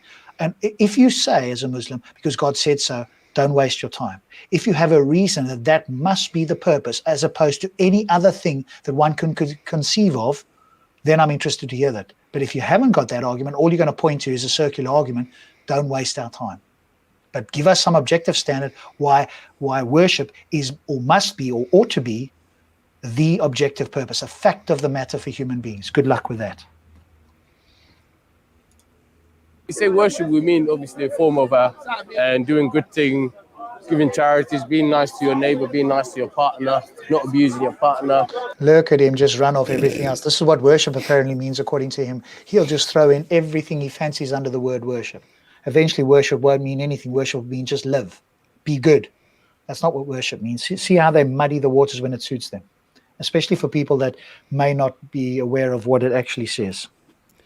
But remember what I said in the beginning, that I don't think that people take on Islam, they're taking on what somebody tells them. Because he's Correct. talking absolute rubbish about what Islam is. Of course not. But that's what we see, right? Stops. You and I have seen it, and I'm sure, Nick and Mustafa as well. Yeah, I've actually been convinced as well that worship means, doing good deeds, right? And I was convinced all my life that was the case, almost. Wow. And, I used to be under the impression, okay, if it's okay, I don't pray or worship him, I'm just doing good. Like, I had the impression I was being a good Muslim until I started doing a little more research and doubt in Islam. Then I'm like, I'm not even close to being a Muslim at all. So we've been given this impression since we are children. So it's false advertising not only to new converts, but to children who are growing up in Islam. Yeah. Well, we've said it a million times, haven't we? Well, metaphorically, not actually, but we've said it many times that the idea of getting into Muslims is just being convinced by, weak Dawah people, but not actually reading or understanding the Quran. And their reading and understanding is poor at best, or they have their own interpretations, as we've even seen tonight, right? And so these people that convert, they don't convert after a careful study of this book and a clear understanding, especially if they were to come to like strong critics and be able to demonstrate it. If they could do that, right, they might even convince us. If they could do that, then they might be justified going, you know what, now it's time to do it. But it's easy by being convinced by people like this, and hard to get out because then you're stigmatized. Oh, well, you didn't study it. Well, you didn't study it to get in there to begin with. 9% of people. You just listen to people like this who gave you a cherry-picked, fairy tale version of their own interpretation of Islam to make it sound good. Yeah, and one question I would ask to this guy is, like, let's say, if that really is the case for worship, why would someone who really does help people pay his zakat, do charity work and all that, but by his luck is born in the LGBTQ community, why is he going to go to hell? And he's truly been worshiping. Yeah, that's a harder one for them, right? This is all a test. That's all they say. I mean, that's just utterly ridiculous. The Christians try to get out of it with a fall, right? These are all imperfect people, da-da-da. But the Muslims don't have that. So now they've just got to say everything's a test, which is much worse, actually. Things like that. This is considered to be a form of worship because we're giving invitation to people about Islam. I'm a Muslim, by the way, and I believe in God. Really? And Wouldn't have guessed. I believe this universe can only come from God. Only God can create. Okay, what's the argument for that? So when somebody says that, right, obviously he's a beginner, or he's not somebody that's particularly thoughtful. If you say it can only come from God, if we translate that, that means it's the case that it's impossible for it to be any other way. That's an extraordinary claim, right? People who are a bit more learned in the subject, they'll say it's likely from God, right? When I hear that, then I know I'm speaking to somebody who's probably more thoughtful. When I hear this, I know the person is probably clueless and they could never back that up. And the only question you have to ask is, what's the argument that it's necessary or impossible that it couldn't have come from your God, right? That's the question. And then they'll try and give you the arguments. All of the arguments, by the way, are probabilistic arguments. The only thing that he could possibly do, which he wouldn't be aware of, is give you something like a transcendental argument, which is a form of deductive argumentation, where it's not based on probabilities, where it's necessarily the case, because that's the argument he would need to give to back up his claim that it's impossible for it to come from any other way. So sloppy wording, but he wouldn't be able to defend that claim anyway. And that tells you that you're not speaking to somebody who's particularly well versed in these topics or understands it particularly well.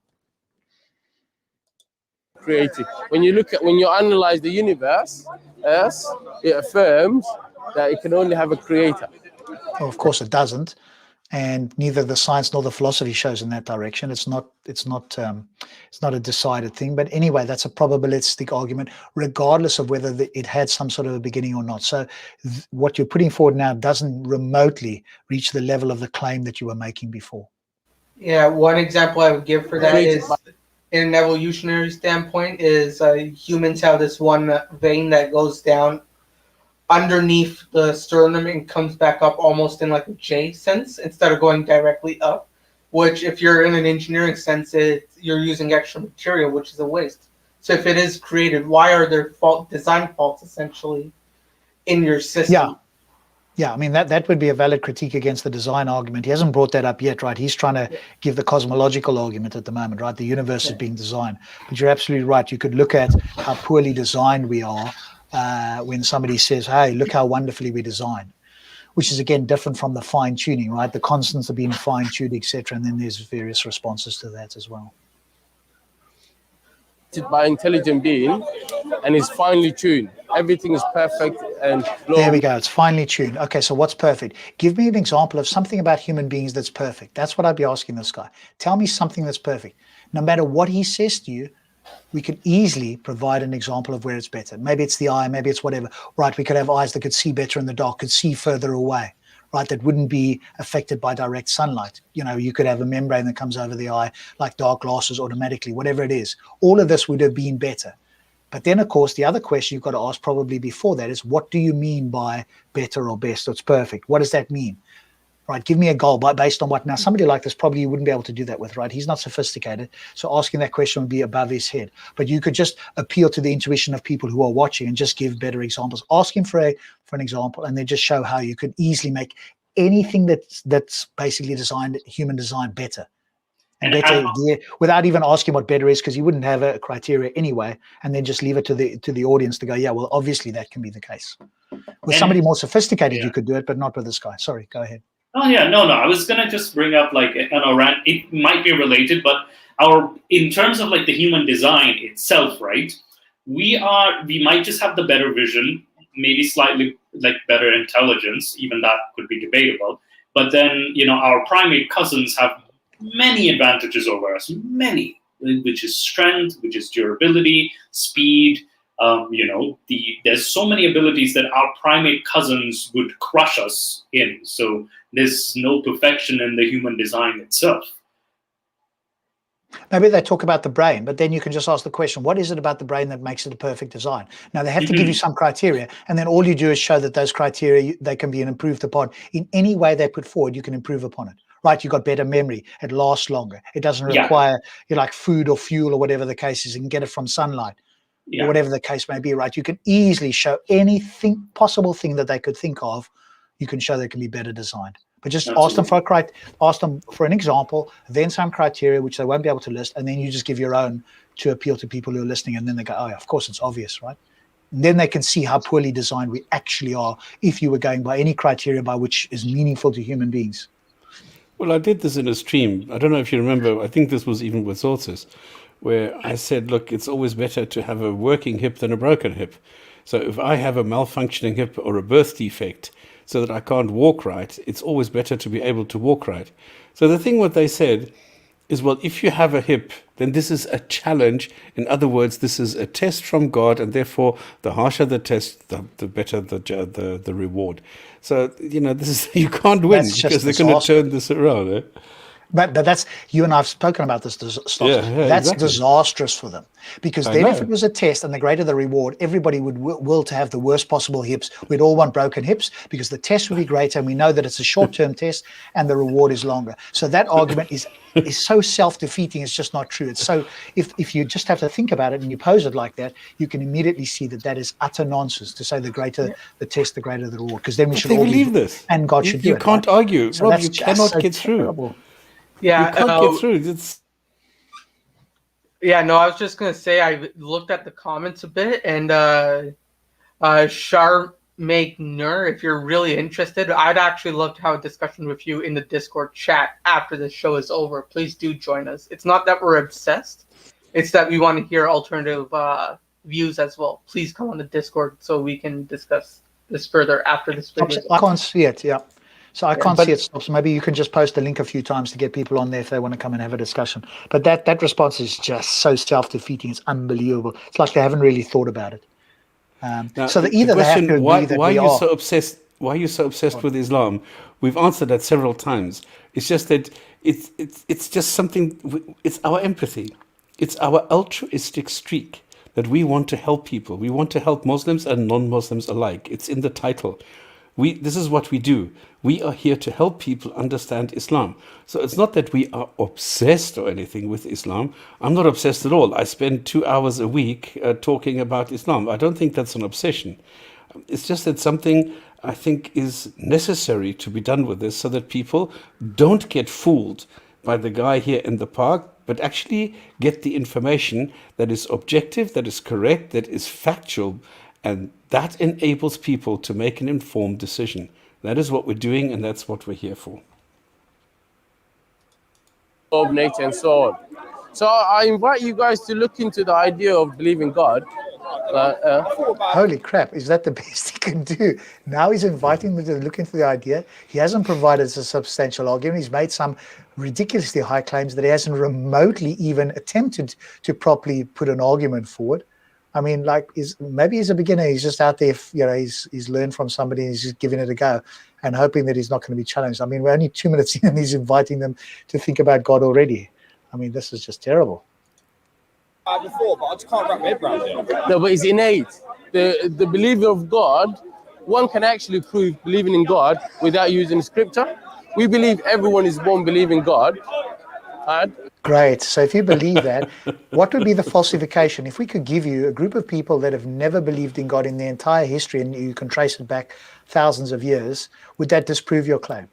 And now they very quickly backpedal. Now they'll say something to not allow that to be the case, because presumably that's fine to make that, but then there's a falsification criteria, because that's all we need, right? Is some group of people that have never believed in a superveni, and not just a superveni. If you really made a strong argument, you'd say everybody believed in Allah, right? Because by your lights, that's the only God that exists. And if that were the case, we would expect that scripture to be around the world synonymous. And what do we find? That's not the case. So instead, they make the weaker claim, believe in God, as if God is synonymous with this. This is the trick, the linguistic trick they play. Because now any God, they go, look, people believe in a God. It's not their God. It's some other God, and if their God is true, then yours is false. But they want to encapsulate all of this under the fitra, because they know they can't possibly make the claim that it's the fitra itself, because that would be ridiculous. So now they try and make a weaker claim, and even that doesn't work. But we've got a falsification criteria. Would this guy accept if we showed there was a group of people that had never had that? Then he'll suddenly retract, right? Because the claim isn't there. So now they have to dance around. Even if they have a falsification criteria, you'll see how they'll try and wiggle out of it so that it can't be falsified. And that shows the bankruptcy of this idea. That's why I'd like to be there. But yeah. And by the way, it's our religion. That's why. Well, doesn't it say in the Quran, don't be excessive in your faith? So. And we say that as Muslim. We believe everyone is born as a child, as a Muslim. Do you know what Muslim means? Muslim means is the one who adheres to the teaching of God, the one who submits to the teaching of God. So Islam means, I tell you what the meaning of Islam is, then it's easier to explain what a Muslim is. So Islam means submission and surrender to the only true God, and that's what Islam is. Well, it's a bit more than that, isn't it? It's accepting Muhammad as the last messenger, and it's Allah specifically, the author of the Quran, which you think is the previous one by your lights, but it's not just any God. So this claim, we've got to be very careful when don't allow these guys to say God, right? This is a generic claim that allows them to sidestep having to defend the specific claim of Allah. So it says more than what this guy's saying. He's giving a generic claim here, and there's more to it than that, and he's not telling them this. So either he doesn't know, he doesn't remember, or he's being somewhat deceptive here. Surrender to God and submission to God, and the one who does that, the one who adheres to it, is called a Muslim. So in English, if you work, you're called a worker, the IDR. If you run, they call you a runner. So if you believe in Islam, if you believe God is the only one who's worthy of worship, you're called a Muslim. And as the children were born believing that. What do you think? Yeah, what's the evidence for that? Oh, wait, Petrovich and Barrett, right, did some studies, blah, blah. We've dealt with that before many times on the show as well, right? Just what's the evidence? We just got to ask people like this, what's your evidence for that? Now, in the park here, most people would never have heard about this. And it's only because we've been exposed to these and we've looked into it ourselves. With somebody like this, he might claim, Justin Barrett or Petrovich or whatever the case may be, and these folks wouldn't have looked into that, so they won't know to say it. So either they're going to take it on faith, but I think the defining message that we could send away, or at least I can send away from Gin and Tonic, is don't believe what a Muslim says if you've never heard about it. Go and research and say, I'm not going to accept that. I'm going to withhold my acceptance of that claim. You need to demonstrate it to me and not just say it to me, and I'm going to look it up. I'm not going to take it that you are being, not that you're being dishonest. We don't have to say that, but I'm not going to accept the claim is valid until I've done some research. So I'm not going to accept that. That should be the default position when you're speaking to Dawah people. And what's funny is that noise there or something. Sorry, yeah, that's me with working. I wanted to say something, and then there's work happening. I apologize. I heavily apologize for that. But yeah, like the claim that that we are all born Muslim, but then history shows otherwise, because there is no historical evidence of any Islamic practice whatsoever prior to, I would say, the 700s or the 800s. Yeah, that's why they don't say Islam, right? They just say God because they want to get out of it. So they make a strong claim, or they want to make a strong claim, but they actually make a weaker claim because they can't defend the strong claim, but even the weaker claim doesn't work either. So it's some sort of generic God. That's what they'll say from time immemorial, right? Yeah, they'll say something like monotheism, right? So it's like if it's monotheism, that is. But even monotheism itself, as long as we've been on this earth, it's relatively a recent concept. Because before that, we were polytheists and animists and, different types of, we had a pantheon of gods. We never had a concept of monotheism. It's only hardly 2,000 years old, the concept. Yeah, it's a silly and very weak claim that shouldn't be taken seriously. And like I say, if the claim is strong, they'd say Allah, and we'd have abundant evidence around the world in every country, and virtually every tribe would be saying the same sort of thing. That would be evidence in their favor. So the question is, what would they accept as evidence against their claim? Yeah. Right? And because the claim is so weak, there's nothing they will accept as evidence. And when you present something like the Baraha or whatever, they'll try and dance around that and say, no, that's not real evidence either. But at that point, you know that nothing will convince them, and you're not speaking to an honest interlocutor that has some criteria by which their claims can be falsified. If they don't have that, it's not worth having a conversation, because they can always say whatever and they can walk away as if their claims have been defended when it, of course, hasn't. And of course, 90% of the Earth population reject Islam. Yeah. What do you think? So we don't condemn all children. We say they're all, unlike Christianity. Christian says all children are born sinners. We don't believe God is like that. God is just. And we don't believe like what Christianity believe in, like God can be a man, can die. What you're not telling them is that those children are born a test. So when the child is in pain and dies at a young age from cancer or some other incurable disease, why did you tell them that that's all a test from your all-merciful, all-loving God?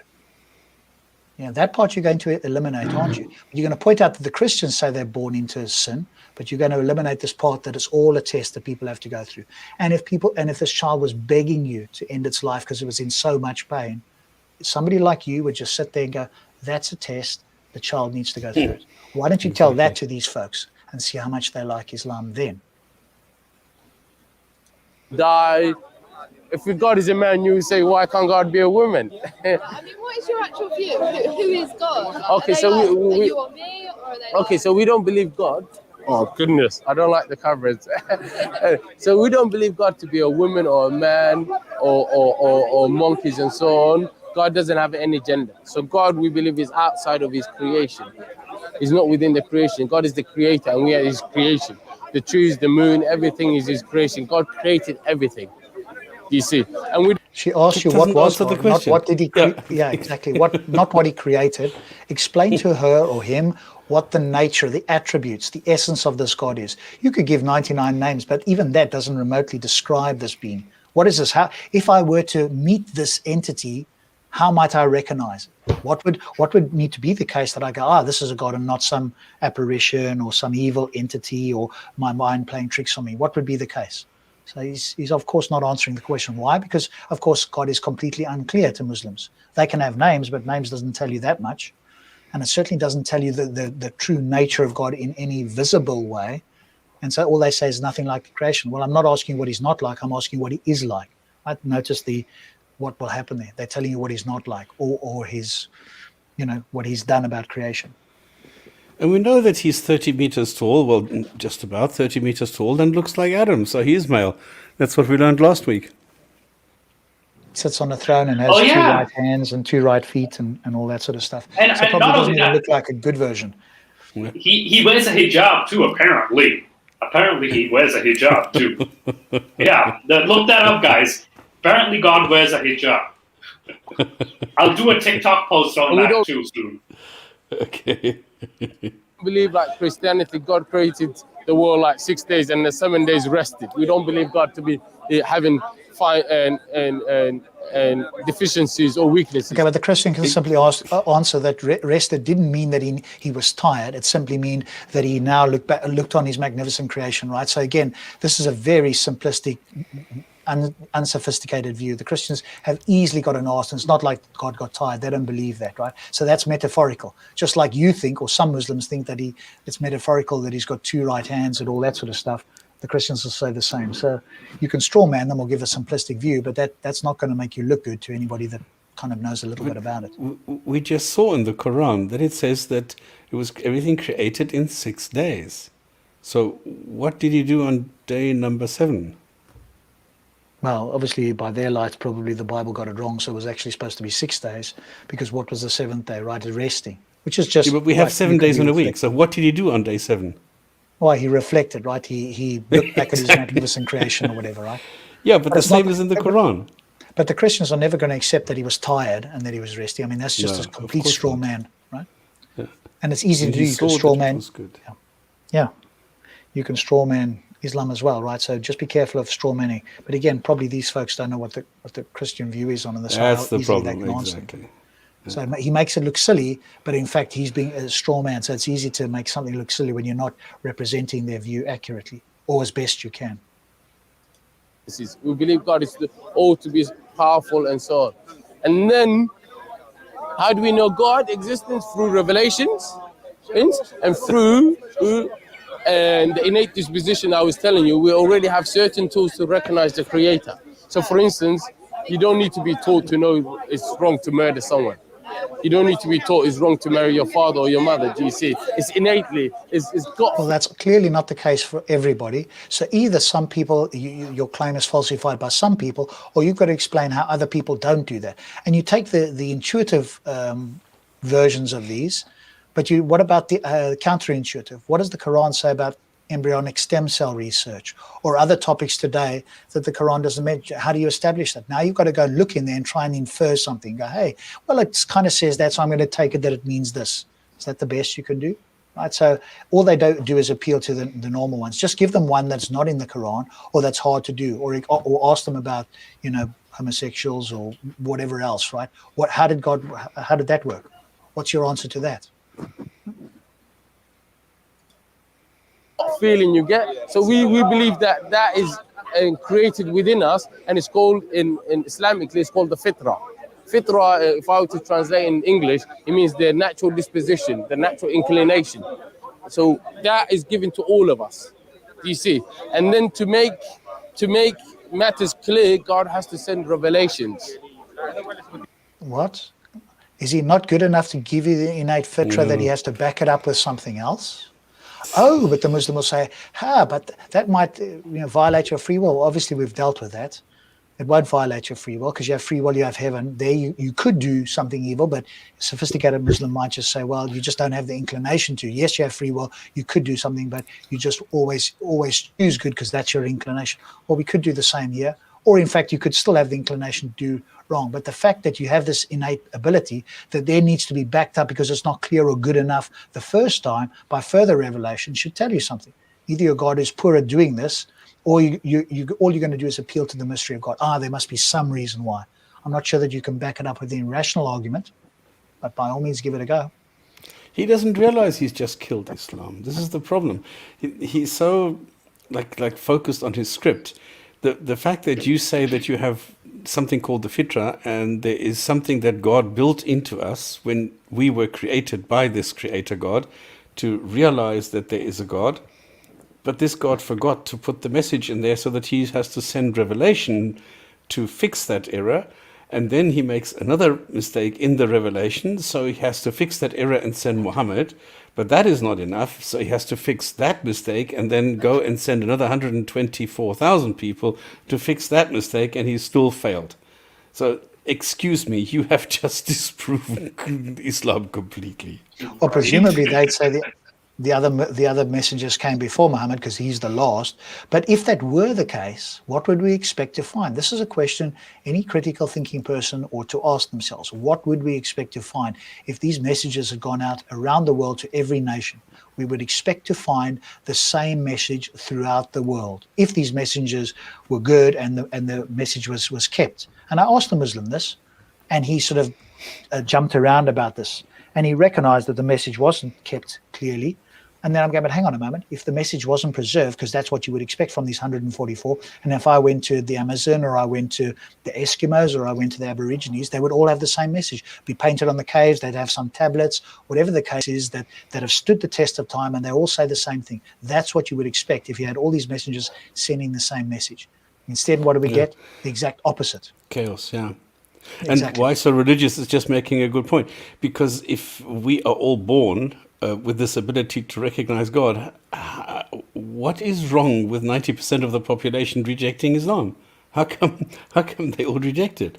And at what age is it that if you are born with it, at what age do you lose Islam? Because 90% of the population lose Islam. So when does that happen? When they start to think critically, which is obviously something that either God didn't put in there or he put in there knowing they weren't going to do it. So is he actually playing a trick on us? And I think that's much more likely. This is all a trick. And if there is this God, we're all going to heaven, and these guys that are gullible are going to hell. But do you know what? I'm an empathetic person. Hopefully you guys are too. I'm going to plead on their behalf and say, hey, you just didn't give them enough critical thinking. I don't want them burning in hell just because they were not able to think critically and pass this test that was so blindly obvious to the rest of us. So I wouldn't be happy in heaven anyway. And if I couldn't do that, eventually I'd get upset, even with simple people like this that just don't understand. I wouldn't want to see them punished forever just because they had got it wrong. And I think that scenario is far more likely than their version. To know everything for clearly and certainly. Yeah? So that's what it is. Have you read the Quran or Islam? Do you know anything about Islam? Yeah. So at least I've given you a little bit of what Islam is. Maybe it sparked some interest. Islam obviously is one of the most growing religion on the face of the earth. Have you read the Quran? They just said no, well, you're not paying attention. You're so into your Dawah script of telling everybody how wonderful it is. You haven't produced any good arguments, and they're about to back up and walk away. And now you ask them again because you didn't wait for them to answer, or when they did answer, you just forgot that they said something. Bad salesman. Yeah, no, he's got a long way to go. I advise you guys to read the Quran. You cannot lose anything reading the Quran. Sure you can. You're going to lose a lot of valuable time. And you're not going to understand it. Yeah, no, I'm going to lose stuff. I'm going to be losing brain cells when I read it. No, it's not only that. This is a bad idea.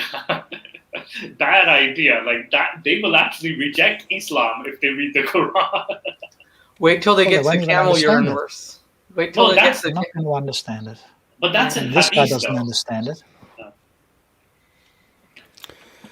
I wish I could be there like every Sunday. And in fact, you can only gain. The Quran, I want to leave you guys on this one.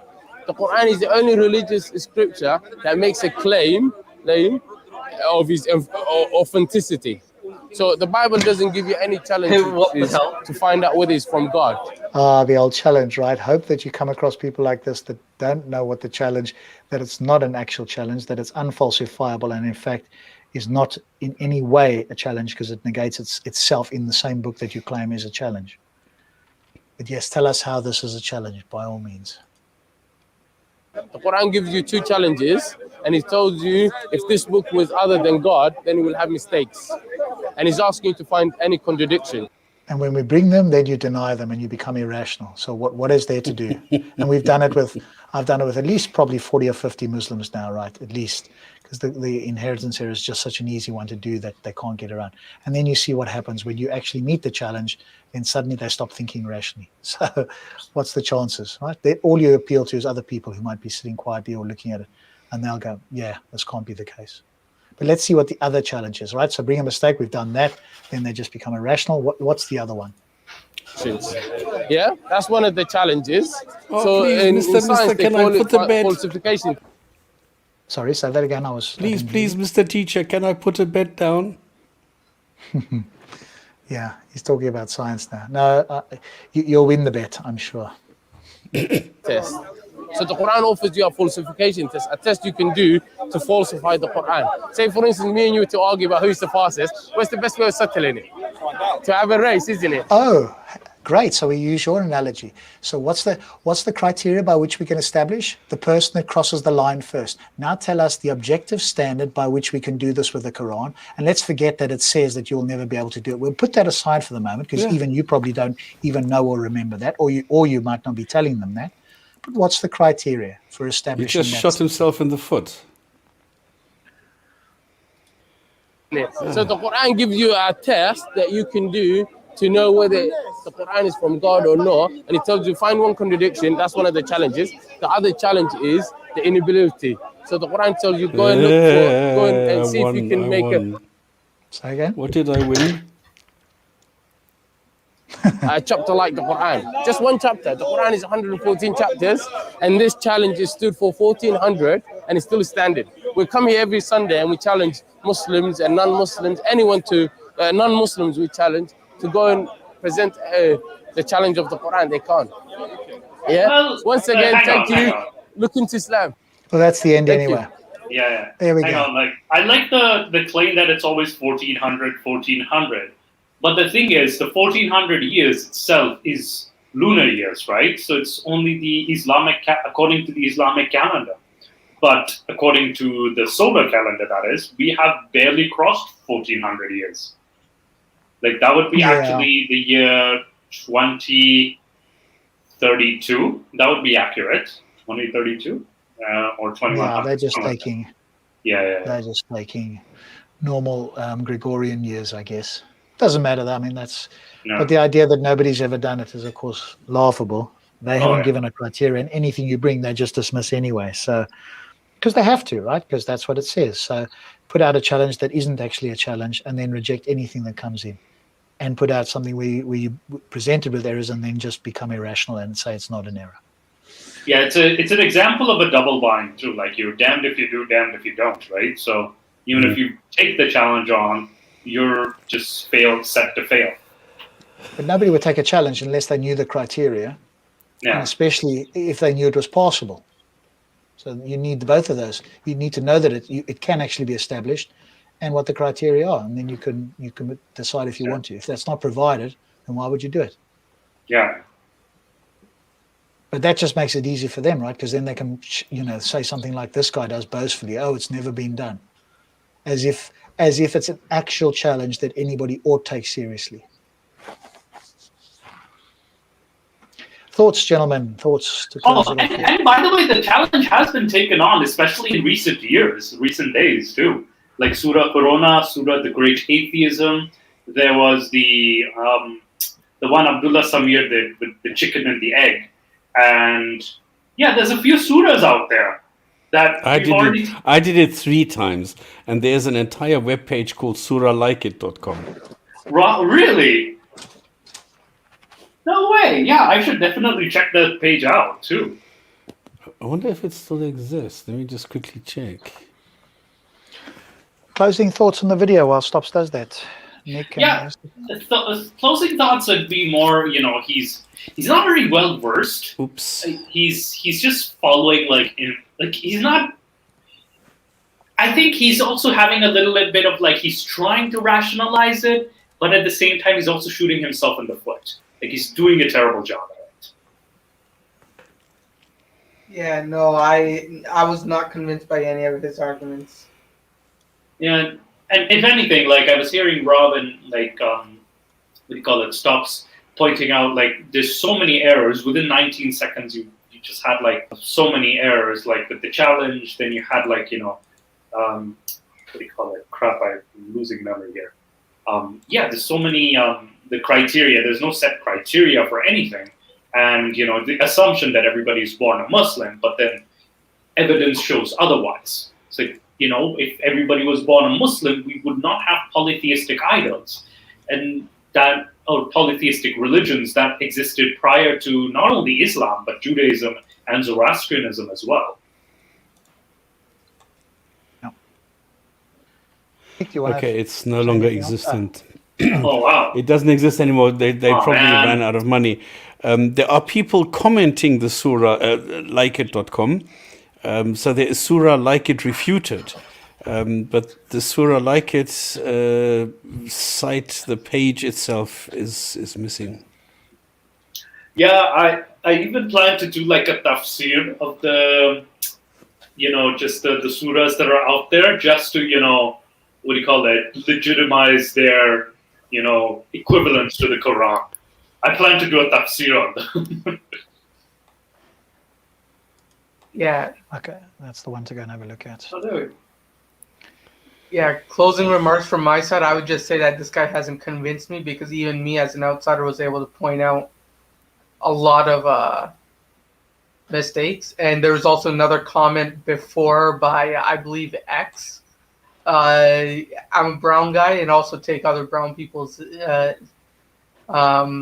advice. I didn't want to bring it up in the middle of another discussion, but yeah, no, this has nothing to do with white people or go to tell me something. It's I'm always about listening to new things that are new perspectives. So that's probably not something to put in the comment section of a channel like this.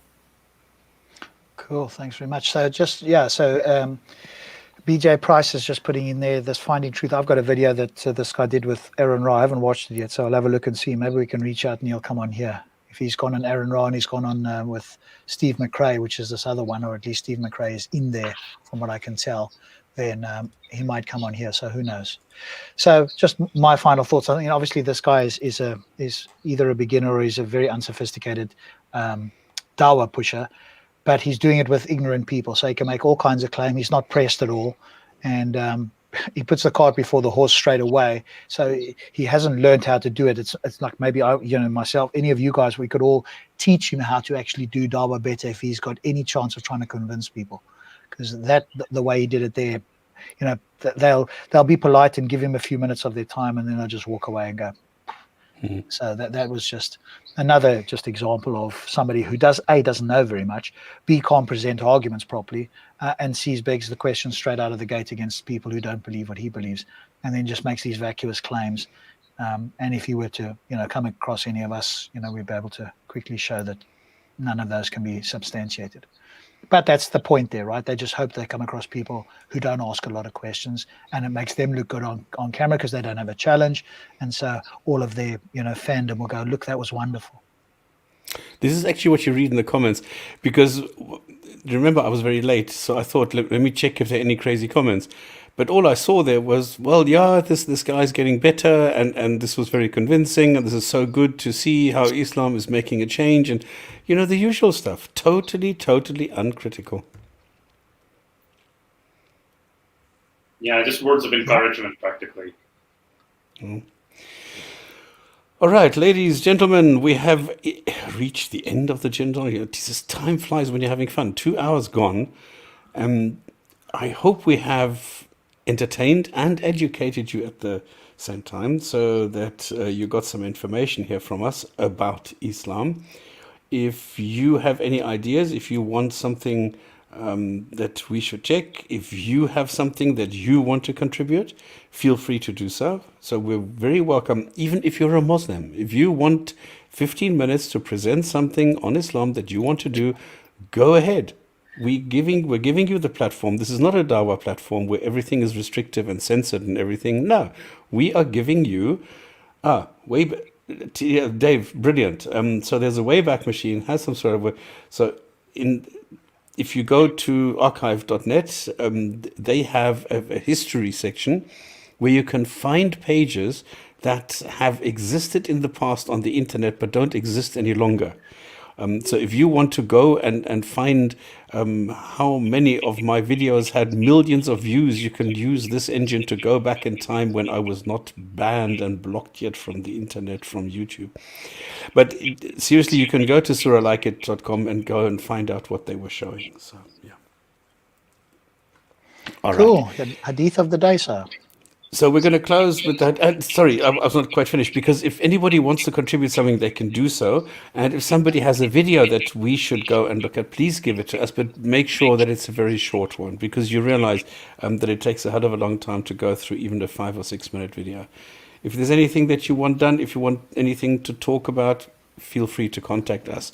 You can always leave messages and comments and come to the Discord chat and do things like that. We prefer the atheist versus Muslim rather than Christian versus Muslim or Muslim versus some other religion. That's not really our forte. Yeah. So this is the Hadith of the week. Another one that I don't understand, but maybe you can help me out. Be in this world as if you were a stranger or traveler along a path. And this is an authentic one from Al-Bukhari. I don't really get this. Okay. Stop. So you have to be a bit dramatic with this, It's like, be in this world as if you were a stranger or a traveler along a path. Do more dramatic.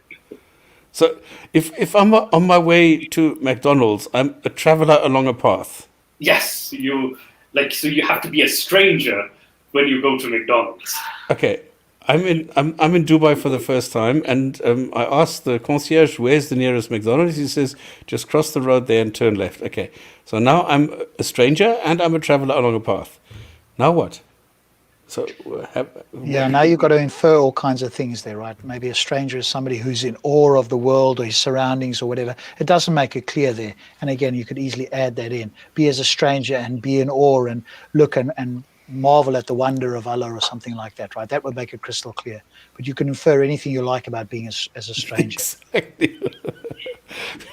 This could mean be in this world and always learn, because I was in a pickle. Because in Dubai there's a big shopping center only for computers and stuff. So I went there and I got a laptop. Now I'm on my way back and I could not find, for 1 hour, I could not find a taxi. So I was a stranger and a traveler to go back home. I couldn't find a cab.